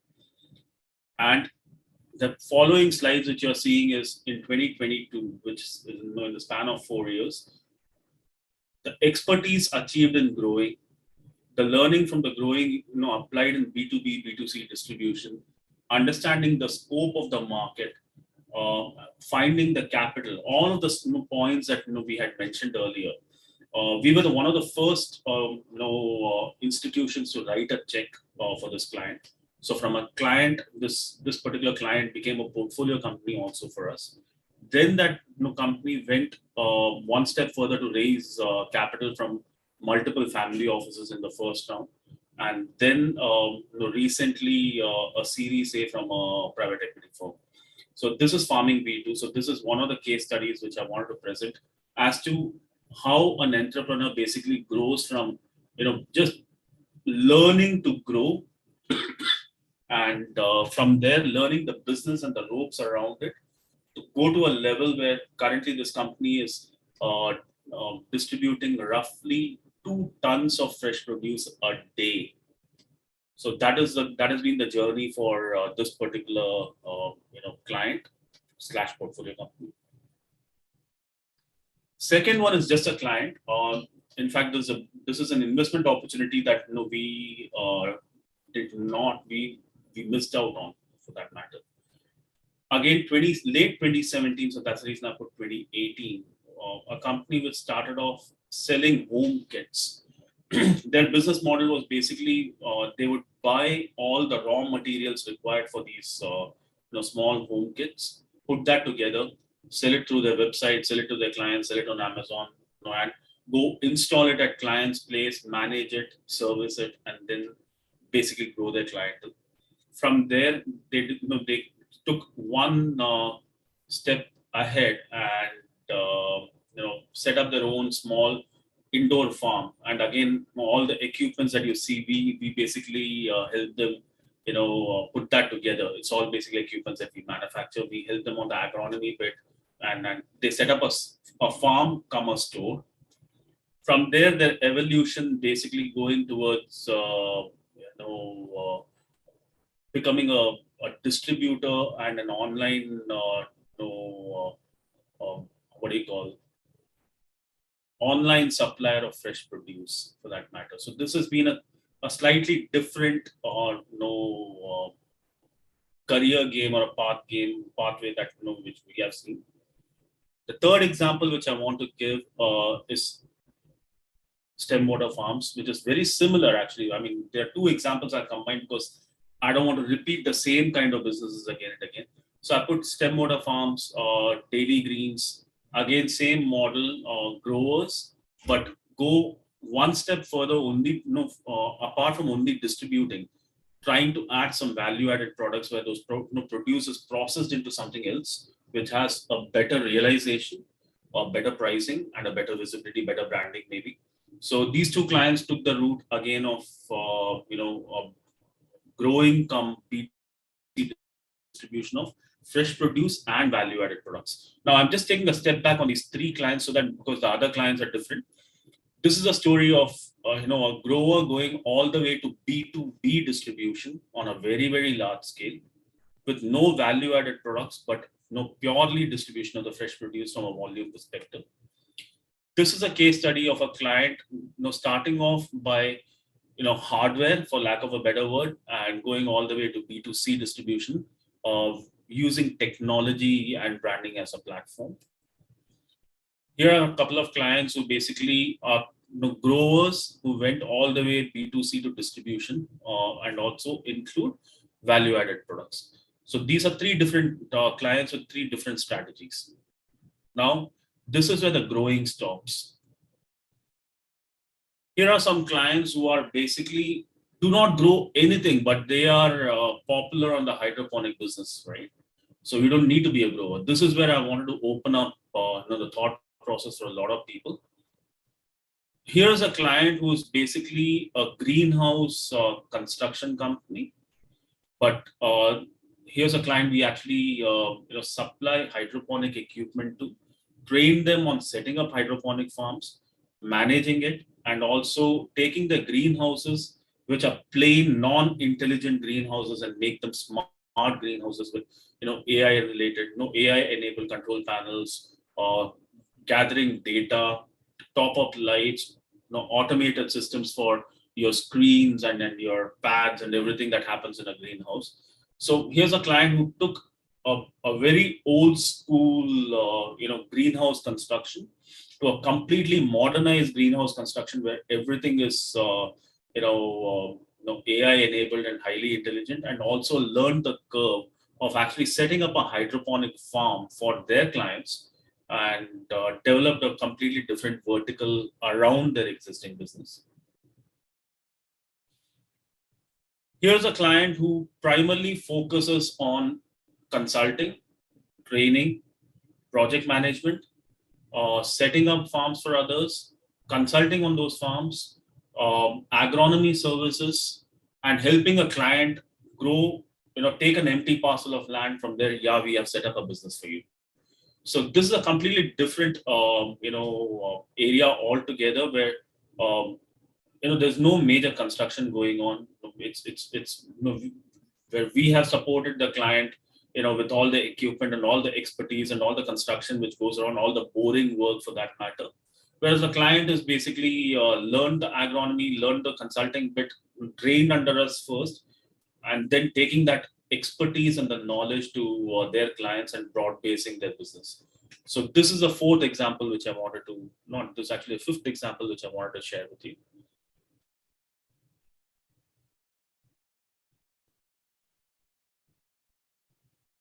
Sorry. Okay, and lot of the guys who know us a little bit would be wondering why why are we actually putting Aravana Automation, which is supposed to be our own company, on the screen. I basically wanted to include this here to give you a backdrop of what an evolution can be in agri-tech. Aravana Automation basically started off as a portfolio company for us. So we basically invested in the company when the founder had ideas of actually coming out with products in the agri-tech space. Again related to hydroponics, but they're not growers, so it's a completely different stream. So the whole business revolved around system integration, robotics, data science, automation systems. In short, making the whole hydroponics farm into a smart solution for that matter. So we kept on increasing our stake, and ultimately we acquired the company, and that's the reason Aravana Automation today is a part of our group. But that was not the case. This is a company which started standalone, focusing on the agri-tech, around hydroponics, which we funded and then ultimately acquired into our group space. Now, one of the most crucial part about hydroponics actually is the agronomy science and the biotech behind hydroponics. Because without healthy plants, without healthy crops, without the overall knowledge around it, there is no hydroponics. Or that statement is true for anything related to agriculture for that matter. So one of the areas where we actually, we personally feel that we lack as a country is expertise in hydroponic, because we find a lot of we have seen materials, we have seen farms, we have spoken to a few people. We feel that the knowledge is lacking in a very, very big way.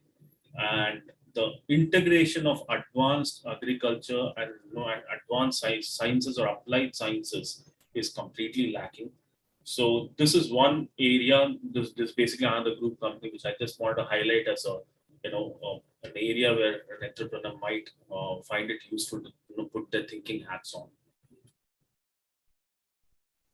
So in short, if I have to summarize all the key areas that we spoke today, growing is a no-brainer from an agripreneur perspective. There are multiple farms which come up on an everyday basis. So in these key areas, what I want to do is go point by point and now address the risks around it. So that is something that that we need to address before we go to the next slide. So when it comes to growing, what appears to be extremely easy from the outside is extremely complicated the moment you go in. So the risk attached to growing is, first, identify the crops that you want to grow. Find out the infrastructure which is compatible to the crops that you're planning to grow. Third part is identify whether these crops actually have a market or not. In the flowchart, the next step is, yes, you're going ahead if there is a market, but how are you going to take it to the market? So these are the crucial questions that one needs to ask before they get into growing. And one bit which always goes unaddressed in all the discussions that we hear with clients or from project managers is, at what size is it viable? So there are multiple scenarios, multiple cases that where we come across a very beautiful hydroponics farm set up by a client, but the reason that they're not able to pull it off, one of the reason is the size does not warrant the existence of the farm itself. It's too small, or it's too far away, or it's not designed properly. These are the three common reasons why a hydroponics farm fails. Distribution. Now the whole aspect of distribution is taking from the farm front to one of the supply chains. Most of our clients from the earlier slides, if you see, they take it from the farm front all the way to the consumer or all the way to the distributor. That is one of the options, but there are multiple tranches in between, and that is what traditional agriculture, logistics and supply chain has always comprised of. So there are multiple pockets and multiple challenges attached to distribution. So if at all you enter the distribution space, again, an assessment of the market is very, very important. What is your strategy of aggregating your produce, or what is the question that I always ask our portfolio companies to think about also is, what makes you different and what problem are you solving, right? That's the most important thing. If at all you want to get into distribution, what is the problem that you're solving? If there's no problem you're solving, you don't need to be in that business. Or if you're trying to solve a problem, are you trying to solve a problem by creating a problem first? That's a question you need to ask. So if at all your strategy for distribution is going to be, I'm going to buy X, Y, Z produce from, say, A, B, C farms and just take it to my locality and distribute, you'll never hit scale, because you're going to be restricted to your locality and you don't know the challenges attached to getting the produce. What will be the state of the produce when it reaches you? What is your backup plan? What kind of distribution center? How have you designed it? Do you have the overall infrastructure in place to actually stock and sell the produce or distribute the produce? So there are various challenges attached to the distribution part itself. Third area, which we discussed as one of the areas where there exists an opportunity for entrepreneurship, is value-added products.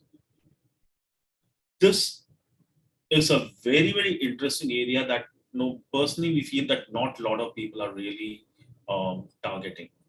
So we came across, though not related to hydroponics, we came across a grower in Gujarat who basically came out with a plan of actually only as simple as dehydrating and solar drying some of the produce and then taking it as a value added product to the market. And he's doing phenomenal. It's a no-brainer. No, I mean, it's weird that no one thought about it earlier. Like, if you actually take some of the, herbs and exotic, herbs which grow in hydroponics, because they're leafy greens for that matter.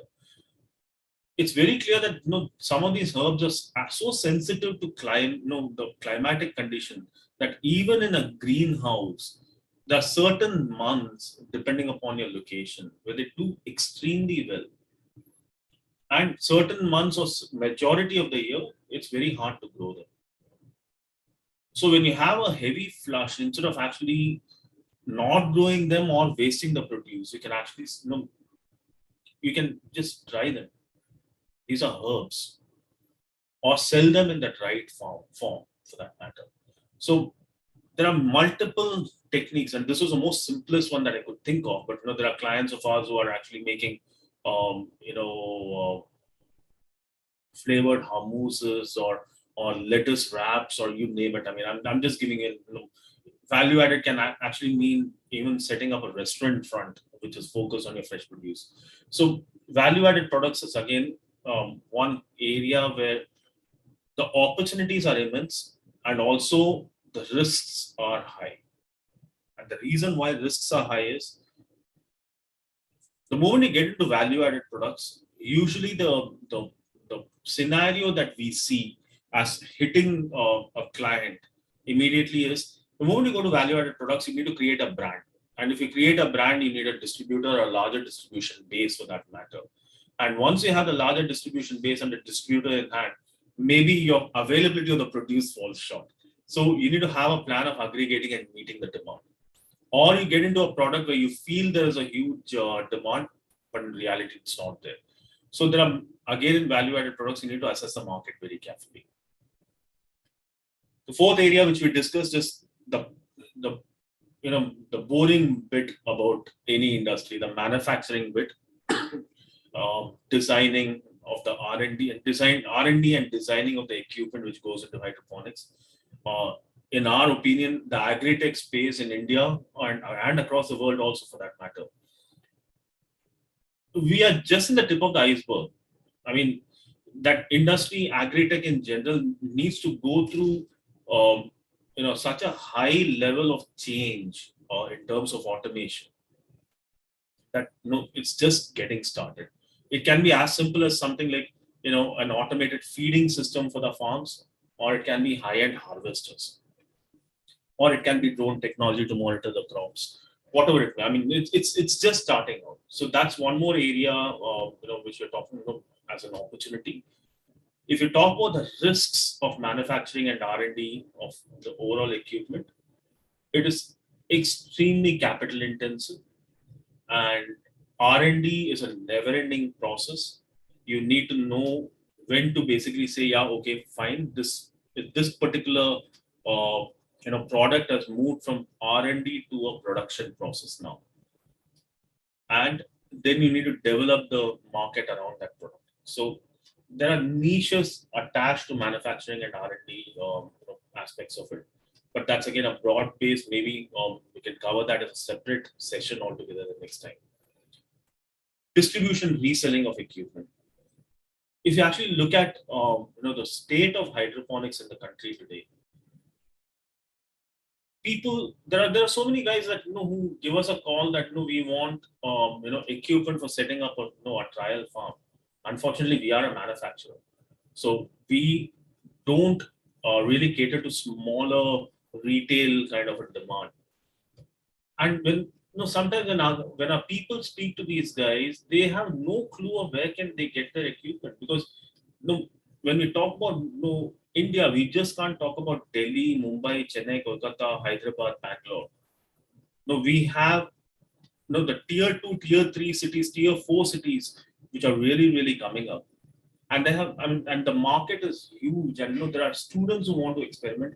And out of the 200 odd participants in this session today, I'm pretty sure there are a lot of students, there are a lot of scholars, R&D guys who want to experiment, but they don't get the equipment. So the distribution and reselling of equipment today is an area where we find, I'll give you an example. There's a client of ours who's based out of Northeast, and he basically buys what our typical project managers buy from us. That's the quantity he buys, and then he basically downsells that to his clientele in and across Northeast.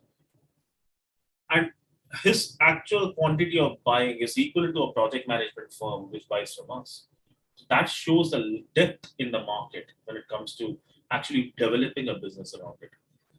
Again, if I have to talk about the risks when it comes to distribution and reselling of equipment, you need to know the equipment first, which means it goes back to point number one. You need to be a grower yourself. You need to know what hydroponics is all about. And then you need to have an assessment of your market and what equipments is it that you want to basically provide to your clients, and also have the mindset of developing those clients. And it's not easy, developing client by client and your client and supporting them in the equipment. You need to be extremely devoted. You need to be extremely committed and honest around it. So that's the distribution and reselling of equipment part. Data science, AI, and robotics. I actually covered a bit of that in the manufacturing and R&D of the equipment itself. Agri data science, the artificial intelligence application in agri-tech or robotics, again, is a tip of the iceberg. If I only take AI and robotics for that matter, let me not talk about data science, because that's a huge area that it's just starting out. If you talk about a greenhouse environment today, one of the main problems with vining crops is actually the pollination. So if you think about, and I know if at all there are any students who are also from an engineering background here, think about, the fact that we do not have a robot today which is fitted with maybe cameras going around, the polyhouse or a greenhouse, which is, attached with scanners on the bottom, going plant by plant through AI, scanning the flowers and pollinating them. When I say this, it doesn't sound as difficult as it should be, but I'm pretty sure there would be challenges when someone actually approaches it on the ground and does it. But that's a reality. We don't have something like that today. Though we are working on a robot, a pollination robot, it's in very nascent stages. I'm pretty sure if any of our guys who are listening to this would say, yeah, when he makes it sound easy. No, I know the challenges around it. So data science, AI, and robotics is one area which is a phenomenal area for any entrepreneur to actually venture out on. The training, consulting, and project management is again very closely related to the same distribution and reselling of equipment. It's a great field. We have a shortage, a very big shortage of talent pool in that area, and great for every time Just Agriculture reaches out to us and they want us to cover something on hydroponics. The reason that we never ever back out and we make sure that we given our best is because at least someone is doing something to provide a decent amount of training to the students who can actually pick up hydroponics as a trade or as a specialization for that matter. So training, consulting, and project management is one more area where, if you think about it, there is no, if you think about the industry as a whole, every city in India should have a specialized, training, consulting, or a project management firm for hydroponics. We don't have that today. So that itself gives you what's a level of shortage today. So agronomy and biotech. It's the bigger brother of training, consulting, and project management. It's just much more specialized, this thing. We do not have too many universities today having hydroponics as a specialization, or even PhD. I know a couple of universities who have just started out, but agronomy and biotech around hydroponics is a major area that that I think we need to get a focus at an institutional level, maybe from universities or even private institutions for that matter. And there exists, if you look at the pain point of a lot of our clients who are farms today, is actually finding agronomists. And that's the reason we have a division called Agronomy as a Service, where we actually recruit, train agronomists and deploy them to our client farms. So these are the various areas that we discuss, and these are not by any means most exhaustive. So this is only to kindle the thought process of the audience here. And I basically would like to just put in one more slide and then open up the, Yep, I think we have only one slide. Just to summarize, this slide is self-explanatory. I'm not going to spend too much time talking about it, but these are some of the points that personally, as an investment manager all my life, feel that an entrepreneur should really focus on, which is very, very common sense driven, but I find a lot of entrepreneurs not having this thought process in selecting the area in which they want to be active in. It's simple as, what are your strengths? The market that you want to be in. Do you have your cash flows planned out? That is, the amount of investments and the cash flow it's going to generate for you. What is your niche? But only don't say this is the only thing which I'm going to do as an entrepreneur. You need to be very, very broad based. And are you ready to invest the time around making that business of yours a success? So everything sounds good on Excel sheets and PowerPoints. Reality is much different. Everything has a maturity period. So these are the very basic guidelines which I wanted to list as my thought process. And I would like to really open up the floor now for questions. Thank you, sir. Thank you for such an informative talk. Yeah, we do have some questions from the participants. So with your due permission, I just want to take a few questions. Absolutely. Yeah. Sir, a question from our participants, as many of our participants are aspiring entrepreneurs. So they just want to ask that if they want to open a hydroponics or aquaponics farm, so how he or she should go for it? Like they need to undergo any kind of training or any kind of consultancy, like how they should move forward? See, when it comes to, if anyone who wants to set up a hydroponics farm today, my number one tip is, do not rely on the training which is available in the market, because you cannot learn hydroponics in a one-day training, 1 week training, or a month's training.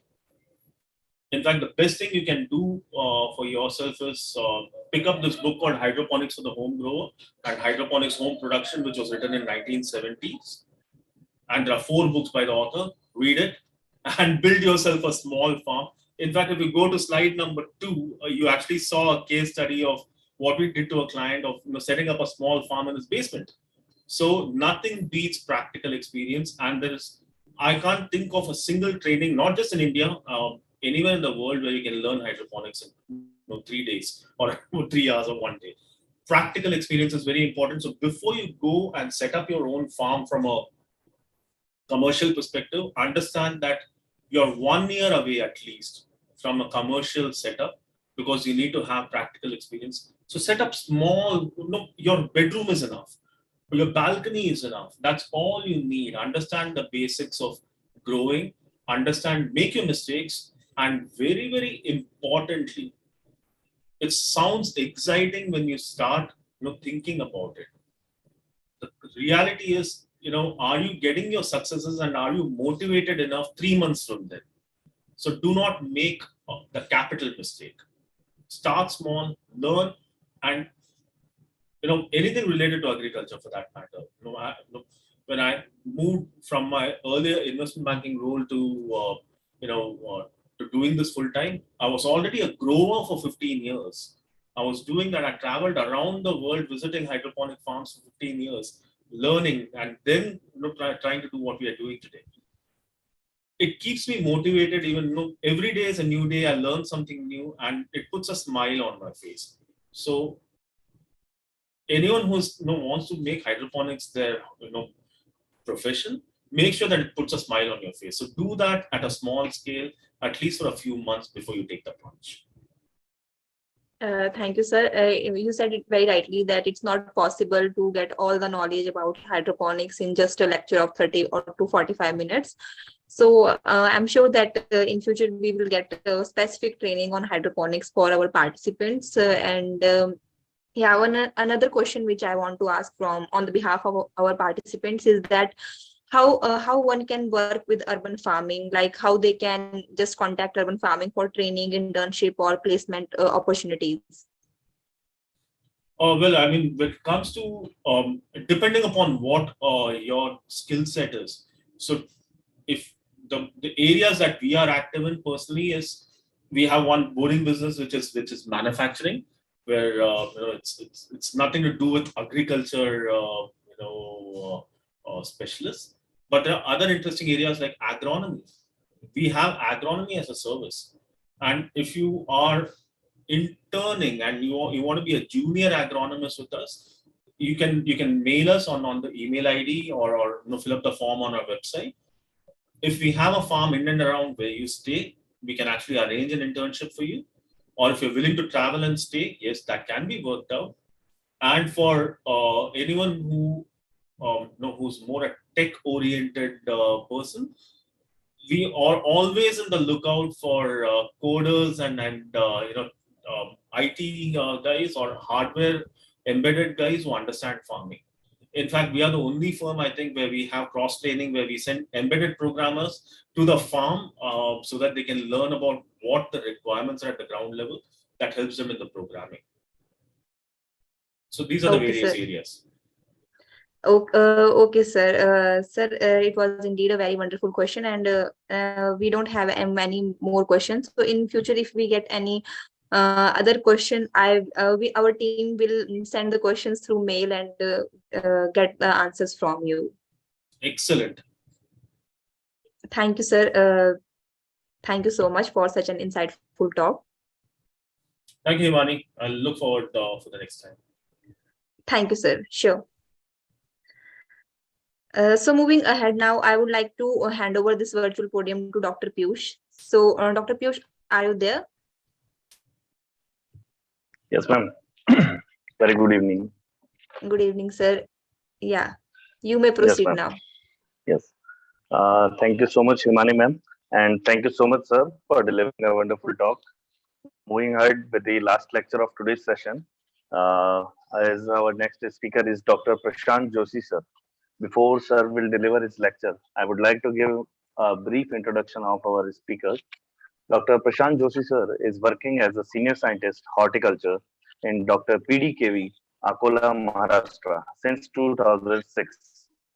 Sir did his PhD from Dr. Y.S. Parmar University of Horticulture and Forestry, Noni, Solan, in the year 2003 and qualified ARS NET twice. Sir was also been awarded by DAAD Fellowship for postdoctoral research at University of Bonn, Germany in 2004 and also selected by the government for consulting for tropical horticulture to Spain government in 2005. Sir has to his credit more than 12 books of horticulture published by national international publishers. Sir has also published more than 40 research papers in national international journal having a reputed NAS rating and also published 15 technical bulletin, more than 50 popular articles in local language for fruit and vegetable growers. Sir has guided 15 MSc students and as a research guide and in 14 PG student research scholars. Sir was also and currently also a member of many national and international organizations, most notable organizations like International Society of Horticulture Sciences Belgium, and Sir has also worked out as a reviewer and editorial board member for many of the national and international journals. Sir has visited various international nations like Italy, France, Germany, Netherlands for attending and presenting his research work in international horticulture conferences. This was a brief introduction of our next speaker, Dr. Prashant Joshi, sir. Now I'd like to invite our next the audience with his Wonderful presentation. Thank Prashant you, sir, over to you. Thank you, Dr. Piyush. Can you hear me? And sir, you're visible, little blurred, sir. I think. तो क्या मेरी आवाज आ रही है? Yes, sir, clear, sir. आवाज तो clear आ रही है ना? ये Yes, थोड़ा सा मेरे लैपटॉप का कुछ कैमरे का प्रॉब्लम है, तो लेकिन मैंने वहाँ स्लाइड्स ऑलरेडी शेयर कर दी है. So you please Yes. ask that guy or anybody. Just a second. Our team is sharing, sir. Okay, thank you. Just a second.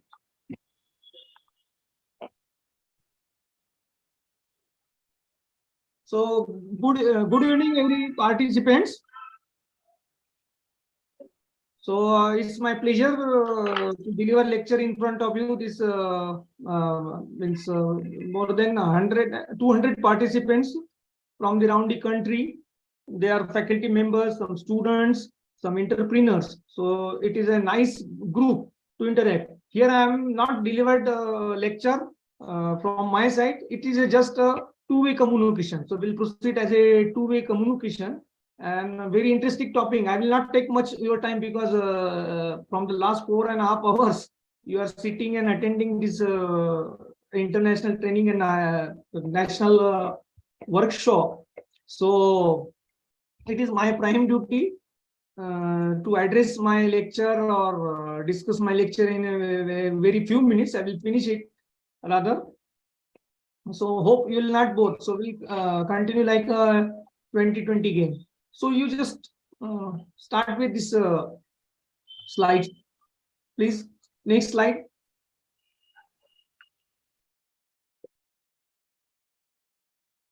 So we'll discuss about the organic spices and condiment production technology.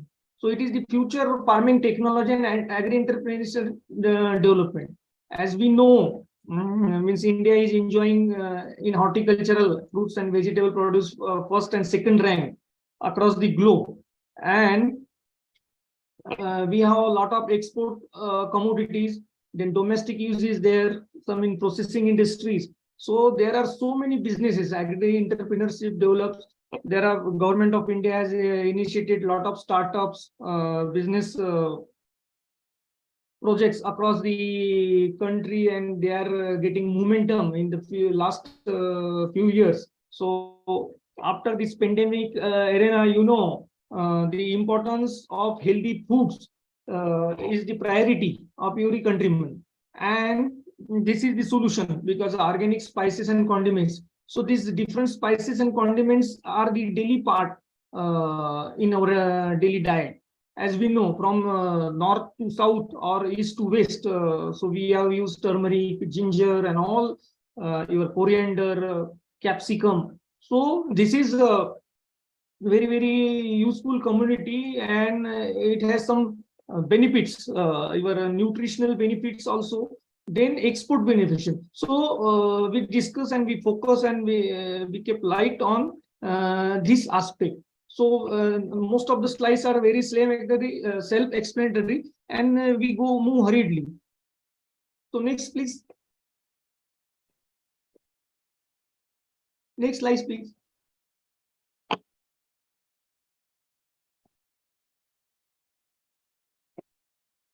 So we know, everybody knows these organic produce are go under system of agriculture without using any hazardous chemical and fertilizers. So it is eco-friendly, environmentally friendly, and even fit for human consumption. So in case while we developing this organic production technology, we cannot alter the soil properties. So moreover, we improve the soil property, nutritional capacity, and all these kind of things. So that is the need, and this is not new for us. This is from last thousands years. It is going on. Means knowingly or unknowingly, Indian farmers are doing this organic. But now, government of India has initiated your national this organic mission, then certification of our product for the export purpose. And you know, this organic produce is a great demand in the in domestic as well as in the international market. So this is very, very important. So one must go scientifically. There are nowadays special organic universities developed. Then in every agriculture university, these organic certification courses as well as organic centers are developed. In Maharashtra, already this center is came into existence in 2016 and 17 and is going to run. And now same replica will be happen in the other universities and other countries of our nation. Next, please.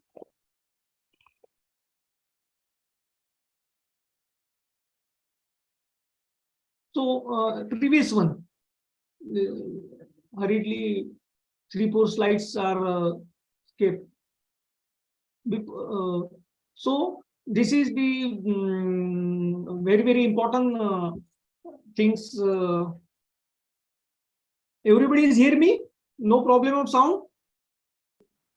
Sir, you are clearly audible, sir. Please go ahead. Okay. So I will run from my side and you just hear my sound. There means I am unable to read or focus. Okay, sir. No issue. You can share it. No, means I will talk from my own presentation. And that sound is already passed to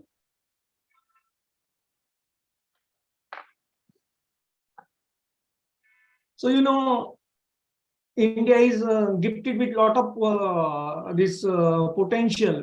Our diverse climatic condition from Kashmir to Kanyakumari, and so we have a lot of around the year we have cultivation of different your organic spices or natural fruits or vegetable and like that. So we have placed at a prominent producer. So our identity as we are a organic producer in #1, as well as our organic land is concerned. So we rank at the place of 9.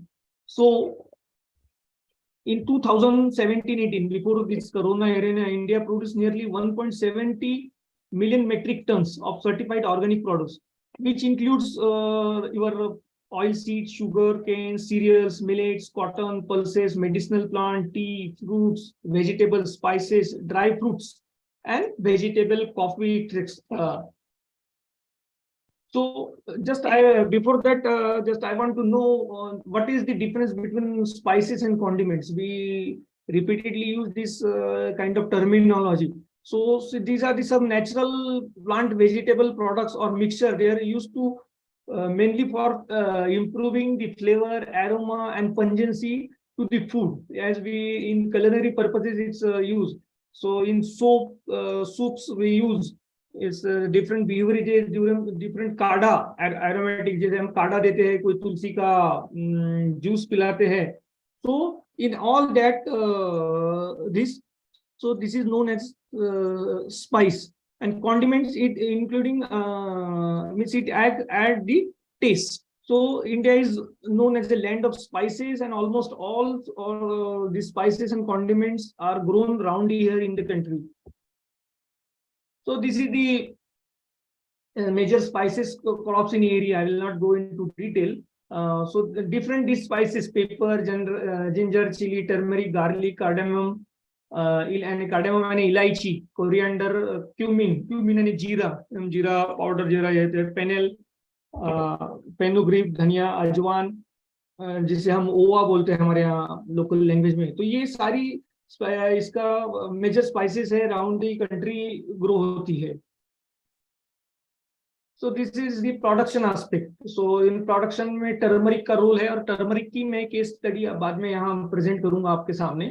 तो turmeric सबसे important crop है. Turmeric आपका कोई Vicco turmeric से लेके medicinal properties में हर जगह turmeric का यूज होता है. So this is the classification. Different classes of your spices are given. From which plants we use seed or nuts. From some plants bark is used. Then leaf spices are there. Some of these latex is used. In some case of flower buds, roots, or seed. So you see this is the list. There are 14 these plant organs are the source of different spices. So this list is given. I will not go into the detail. This is just for the preliminary information for you people. Maybe some people from different sciences, somebody from plant protection or like that. So they can understand this is the list is used. So different parts is used.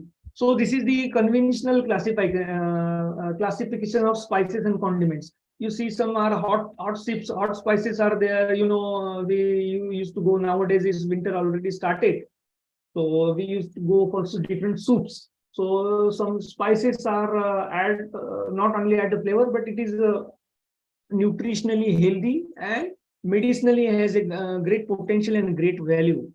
So these are some different types of conventional collection. Some herbs are used. Already earlier speaker, they have quoted these herbs and importance of herb. Then aromatic spices are there. So list is very much given, and as far as condiments are given, so they are different purpose. So I will focus on that acid. So you know, vinegar. Nowadays our children's are a great means like this your Chinese product and all, and you know, so basically that vinegar is used. So as a entrepreneurship means one can go for this advanced production technology through organic sources, as well as then there are some small startups, small entrepreneurship business and small companies, means small scale industries companies. There's a huge potential. You know, this vinegar is used against the cancer treatment also. So this apple cider, apple vinegar in the North India, especially in Himachal Pradesh, that HPMC, they produce some vinegars from the apple and other temperate fruit crops. So these are some conventional classification. This is the general guidelines for organic spices and condiment production. So how organically? This is the guideline for organic spices and condiments. So minimum one can, that farmers or any beneficiary who was to undertake this kind of organic spices production, he must have 0.40 hectare land. This is the eligibility requirement. Then his that soil or whatever that land he has, so he has to convert into agriculture. So there is a time period of 2-3 years for this conversion practice. Then he has to follow some crop rotation, means involving some legume production. So it will enrich the soil health status of that particular land. So it is very, very important. Then he can adopt mixed farming systems. So these are some general guidelines, general principles and standards can be we can say for adopting such kind of production technology.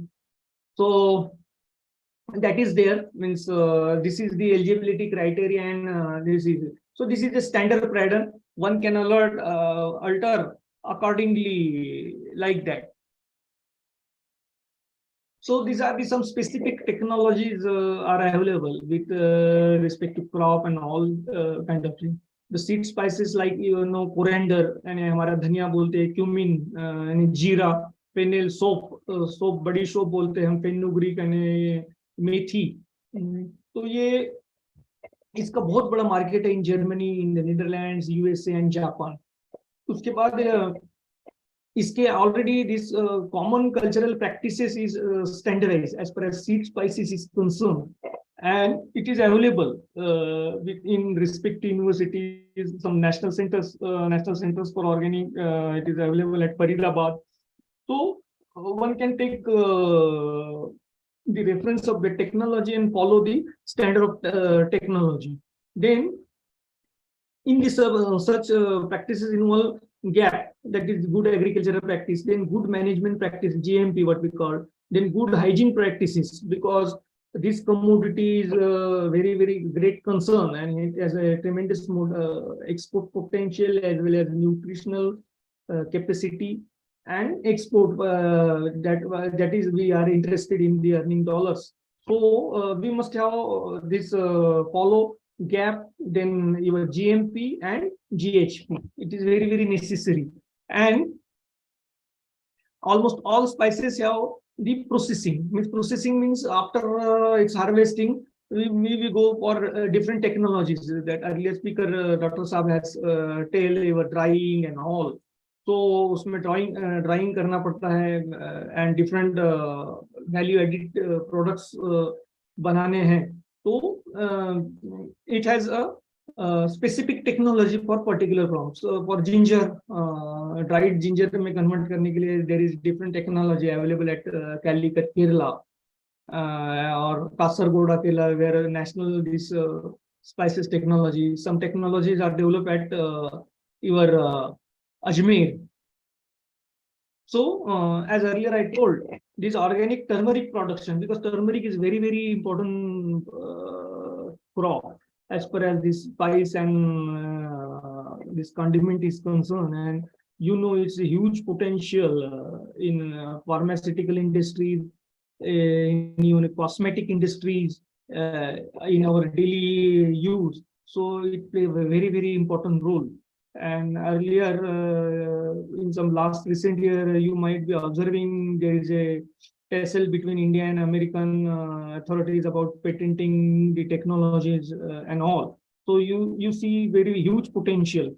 So earlier in the rural areas or in the Gramin India, what we call, if anybody has some problem, कुछ उसको जख्म हो जाती है, कुछ कोड़ा हो जाता है, so earlierly we go for this turmeric powder application, right? Turmeric powder on that उस जख्म पे हम लगाते हैं. तो ये हमारा नेचुरल यही है. तो उसका इंटरनेशनल कंपनी ने कुछ ब्रांडिंग किया है. कुछ हमारे को गला हमारा खराब होता है, we get throat infection, so we go for this turmeric milk, like that. So it is in our tradition from the several years, whether it is a Kashmir or whether it is a Kerala.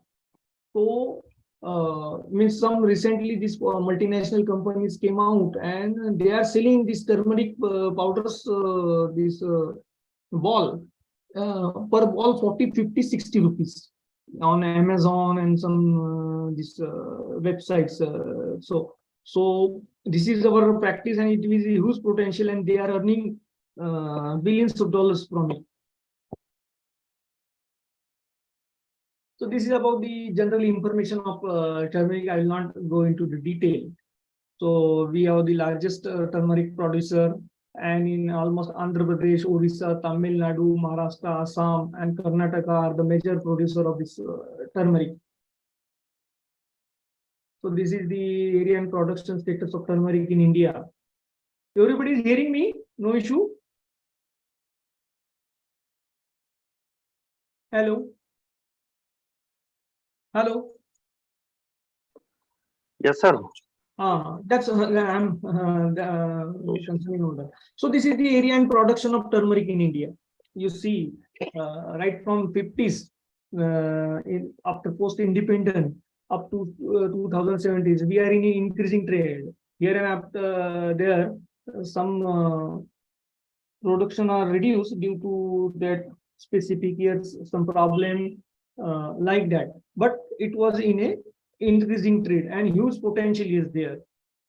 So this data is before Corona, because in 1990, 20, 21, so we have scatter production and we don't have a very authorized report, one can say, because of this last 2 years in Corona phase.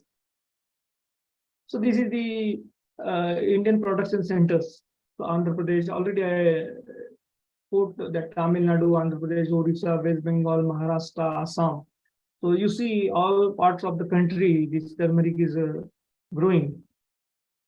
And this is the productivity trend of turmeric. Same from post-independent up to 13, 14. So it is also increasing tons, and lot of million tons have been exported. Some value-added product has been prepared. It has great demand in cosmetic industries and all. So that this is there. This is the status. So you see, it is also increasing trend. Some years here and there. So this is important. Export share of turmeric from India. So our organic grown turmeric, it has a great potential. You see value in crores in 2016-17 and 2017-18, and near about 1,000 crores, more than 1,000 crores. This is from the single commodity of spice. You just focus. सिर्फ ये turmeric से इतना हमें huge potential मिल रहा है, वो भी scatter production से हमें scientific, we don't know the scientific production technology people are not using, because if you want to send your product in European Union, there is a different standard. If you want to send your products in Gulf country, again there is a different standards are. So now we are giving some standards production technology. What should be the yield? What should be the different production technology? What is which control measures, organic control measures one can use for the protecting his crop from the various insect-based diseases. So this is very important. So this is there. You see tremendous potential, and this is the limiting factor as far as our turmeric production is there, because we must know what are the limitations. So we cannot focus on the one side only, the brighter side of the any. So one must focus on the means what are the constraints. So first is heavy nutritional requirement is required, and when we apply through organic sources, again that job is tedious, because you know chemical fertilizers की एक बोरी लाई, दो बोरी डाल दी, काम हो जाता है, लेकिन वही उसमें जो न्यूट्रिएंट कंटेंट है एनपीके का जैसा 1.1%, 1.5% हम nitrogen, so you required huge farm and manure, यानी गोबर खाद और ये कंपोस्टिंग बहुत लगेगा. तो ये सारी चीजें इसमें कंस्ट्रेंट है, उसमें अब डिफरेंट उस पर हम एड्रेस कर रहे हैं, काफी उसमें के बारे में चल रहा है हर यूनिवर्सिटी में, तो उसमें आएगा. Then your long duration crop है, हाई पी फिक्सेशन कैपेसिटी है, low rate of organic matter decomposition है. So these are some limitation. So जैसे केमिकल फर्टिलाइजर्स या इंसेक्टिसाइड की कंपनियां उस पर ओवरकम होती है, जैसे हमारा वायरस है तो वायरस हमेशा अपडेट वायरस प्रोग्राम हम लेते हैं, तो वैसे ही अब ऑर्गेनिक में भी शुरू हो रहा है कि डिफरेंट हर्ब्स के स्प्रे करके देख रहे हैं, डिफरेंट एक्सट्रैक्ट है जैसे नीम है, ये है. तो we are using all, and we come to the minimize the problem. So these are the limitations are there, so no doubt, but one has to address it, and it is not कि ये time being हो जाएगा. So it required continuous process, and everyone is doing at their best in their respective states or respective universities. And in near future, definitely we'll have some companies and some new startups, some agri-entrepreneur will come, and this scenario will definitely going to change. So this is there, the optimum level of NQP recommended for different states. So you see there is a different according to soil of that particular states. This has the recommended NPK doses. So list is there. So you see variation is there. So variation in kgs. So maybe 50 kg, 25, 30, 40 kg difference is there. So that is there because we cannot have a blanket application. And हमने बोल दिया जैसा कि दूसरे इसमें चले जाएगा. So different environment conditions are different. Then your soil conditions are different. So this is I have clubbed together here for your reference, and it will be useful for entrepreneur and all for advocating the optimum doses, particularly through organic sources. So this is the nutrient uptake by turmeric at harvest. So you see very heavy nutrient uptake is there. So definitely we have to feed more nutrient when that crop is under growing stage. So this is the fertilizer efficiency ratio is given. It's a kg dry rhizome per kg of fertilizers. So that is there. So this is some it's a technical aspect. So we have to work, and this we have our purpose is to use more efficiency. So we came up with more production, some good quality production as well. So this is the importance of organic, what we call super spice, and naturally go on only organic turmeric best solution. As we already I discussed a lot of importance of this nutritionally medicine value and so cosmetic industries and all. So this is the things are required. Is why organic turmeric or why? So as far as already I have told you that sustainable production technology required.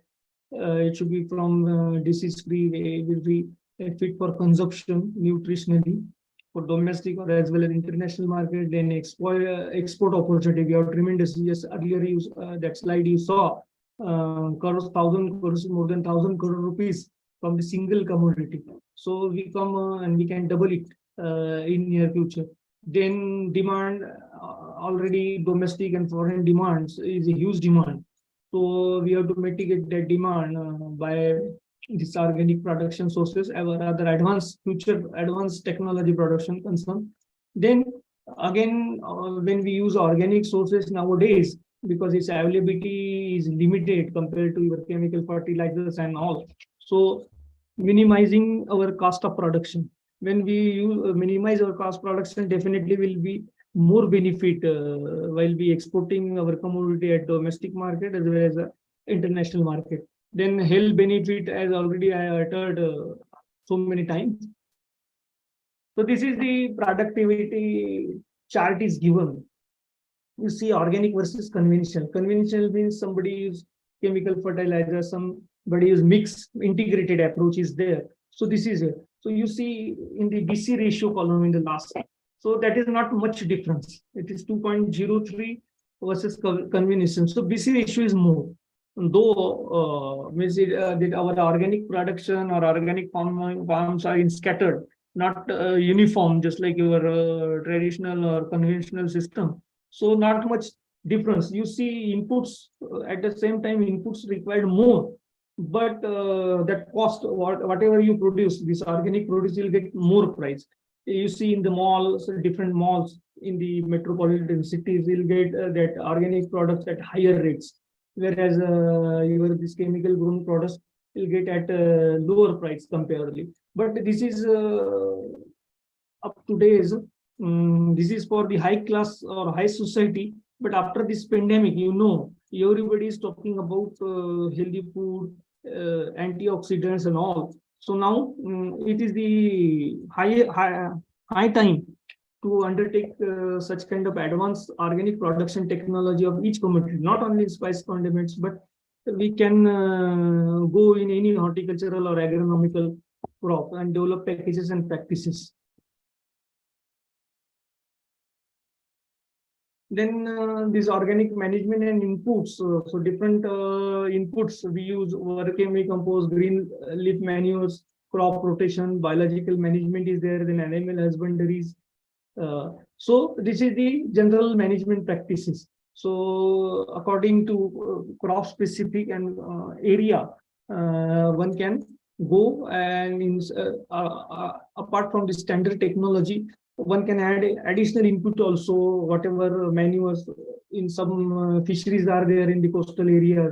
So one can go for fishery manure, some poultry area, some areas are identified. There is a large poultry production, so they can go with these poultry manures and all.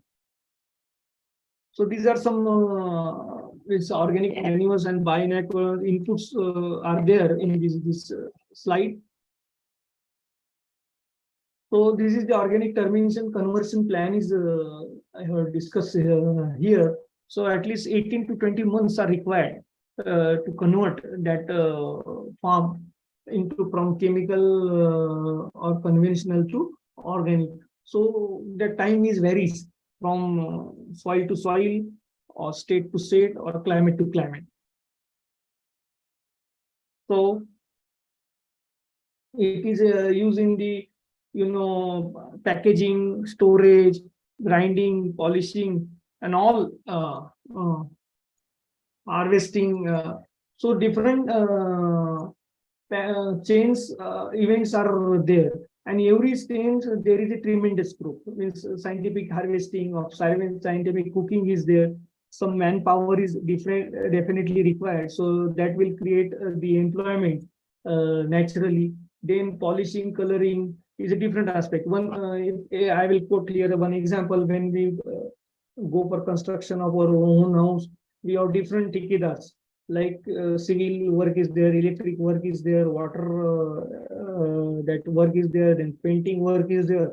So similarly, we have to identify different chains and events in this, and one can go start up of that particular point and get benefit. I mean, in every aspect or every this event, this your entrepreneurship, there is a tremendous scope for development of entrepreneurship and specialization, and commercial and professional as well. So I have quoted here an advanced method of making turmeric powder developed by our university. So that procedure is given. That powder has a great export potential, and in our university jurisdiction near Wardha district, people are taking and exporting that powder into domestic market, as well as some are trying to international market and some Gulf countries and all. Then oleoresin and curcumin production. That curcumin is a medical property. So that is that curcumin. This is used in the anti-cancer treatment. So thousands in lakhs this oleoresin. So we have go in advanced technology and in advanced agriculture with some advanced instrumentation. So there is a tremendous scope to preparation of this oleoresin and curcumin production itself in India. Earlier, we have sent this raw turmeric or raw this product to the foreign countries, and they make these medicines, just pharmaceutical international brands like your Cipla and Lupin and all. So here at domestic level, so one can go for this pharmaceutical integrated entrepreneurship.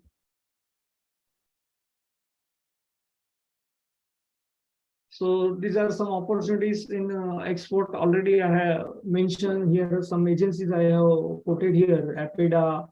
Then what are the potential and small holding, what are the benefits of the small land holding people to convert their zones. So a lot of our national agencies are involved. They are giving funding with the help of state government, state agriculture authorities to farmers for converting their land in organic and take up with organic production of different crops of their liking. So this is the global level. We have patent in this Vaigao turmeric.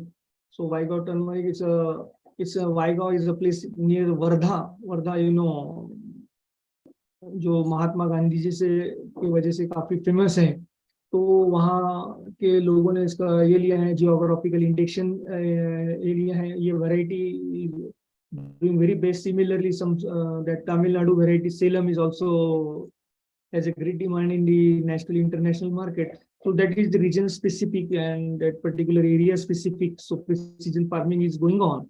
So definitely at broader sense, we have a great opportunity because we have monopoly as well as turmeric trade is concerned in the world.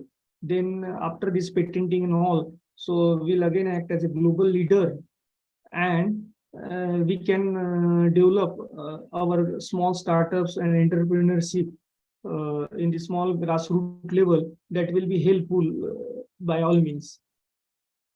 So though that is there, it is very easy to analyze, interpret this data, but at the same time, different constraints are there. So we have to find out the solution for that constraints, and we came out one by one. So hopefully, when different scientists, different entrepreneurs, different businessmen will involve, and so definitely solution and way out will be come and we go for as a global leader in this such cases.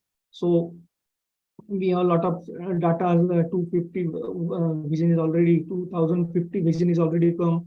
What will be the population by 2050? What will be demand? What is the production? What is so all this calculate out, and we have to increase our demand. Nowadays, our productivity is near about 5 to 6 tons. So that we have to increase by 10, means at least double the thing. So that that experiment and research are going on about, and definitely will get good results in near future. So this is my topic conclusion. Just I want to read the conclusion. So we have developed very organically very technologies that farmers friendly rather, but there is some need and some integrated approach from the global leaders, from the scientists and all to get again into the next era. So thank you very much. Thank you for my patience hearing. And I'm thankful for the organizer giving me chance to interact with this August faculty members and some students around the country. Thank you. आवाज आ रही है मेरी? Yes, sir. Thank you so much, sir, for sharing your vast experience with our number of participants. Insightful. This was a great lecture, and most of the participants must be satisfied with their queries.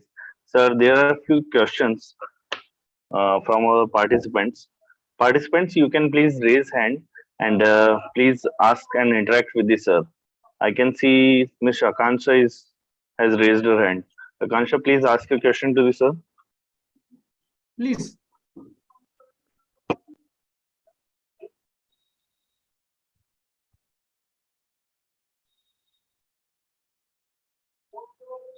Shubham Singh Parmar, you can unmute yourself and please ask to sir.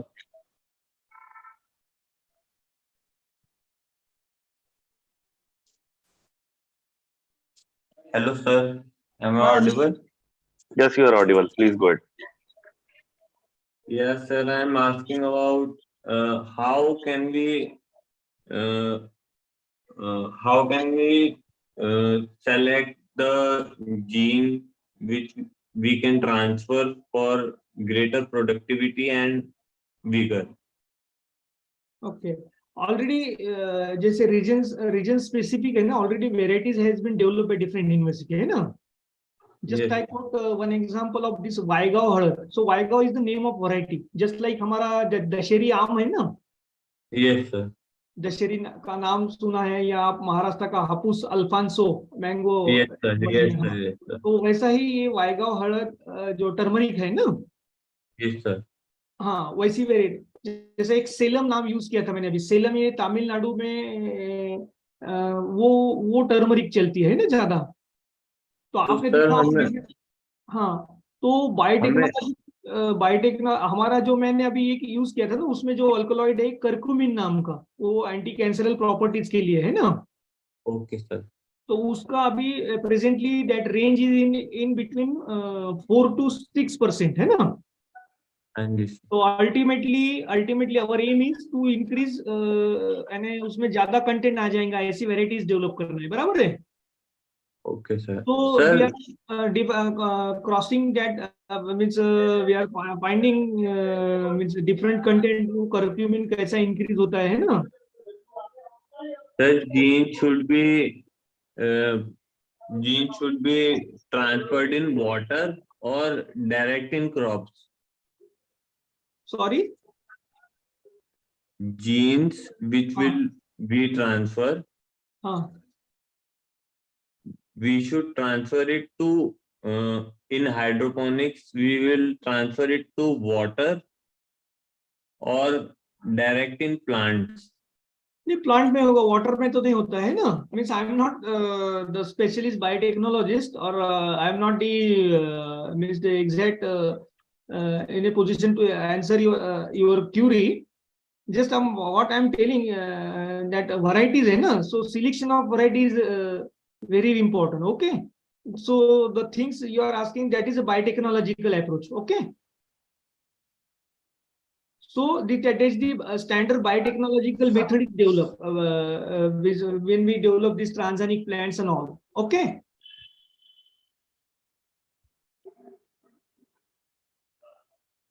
Next, please. Next, Miss Akansha.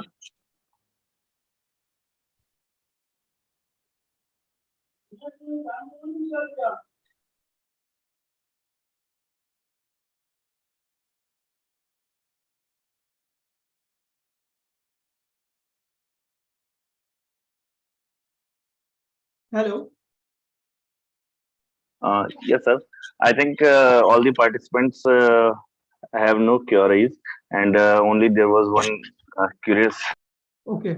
No, That, if there will be any queries from the participants, we will convey it to you and get back to the participants, sir. Okay, definitely, I'm there for it, that purpose, and hope everybody may like my lecture. If any lacuna or you please let me know also, you know. So No, definitely sir, I will try to improve in my next presentation and all. So thank you very much for my patience hearing my lecture, and I'm grateful again to organizer giving my chance to interact with all these people around from the country.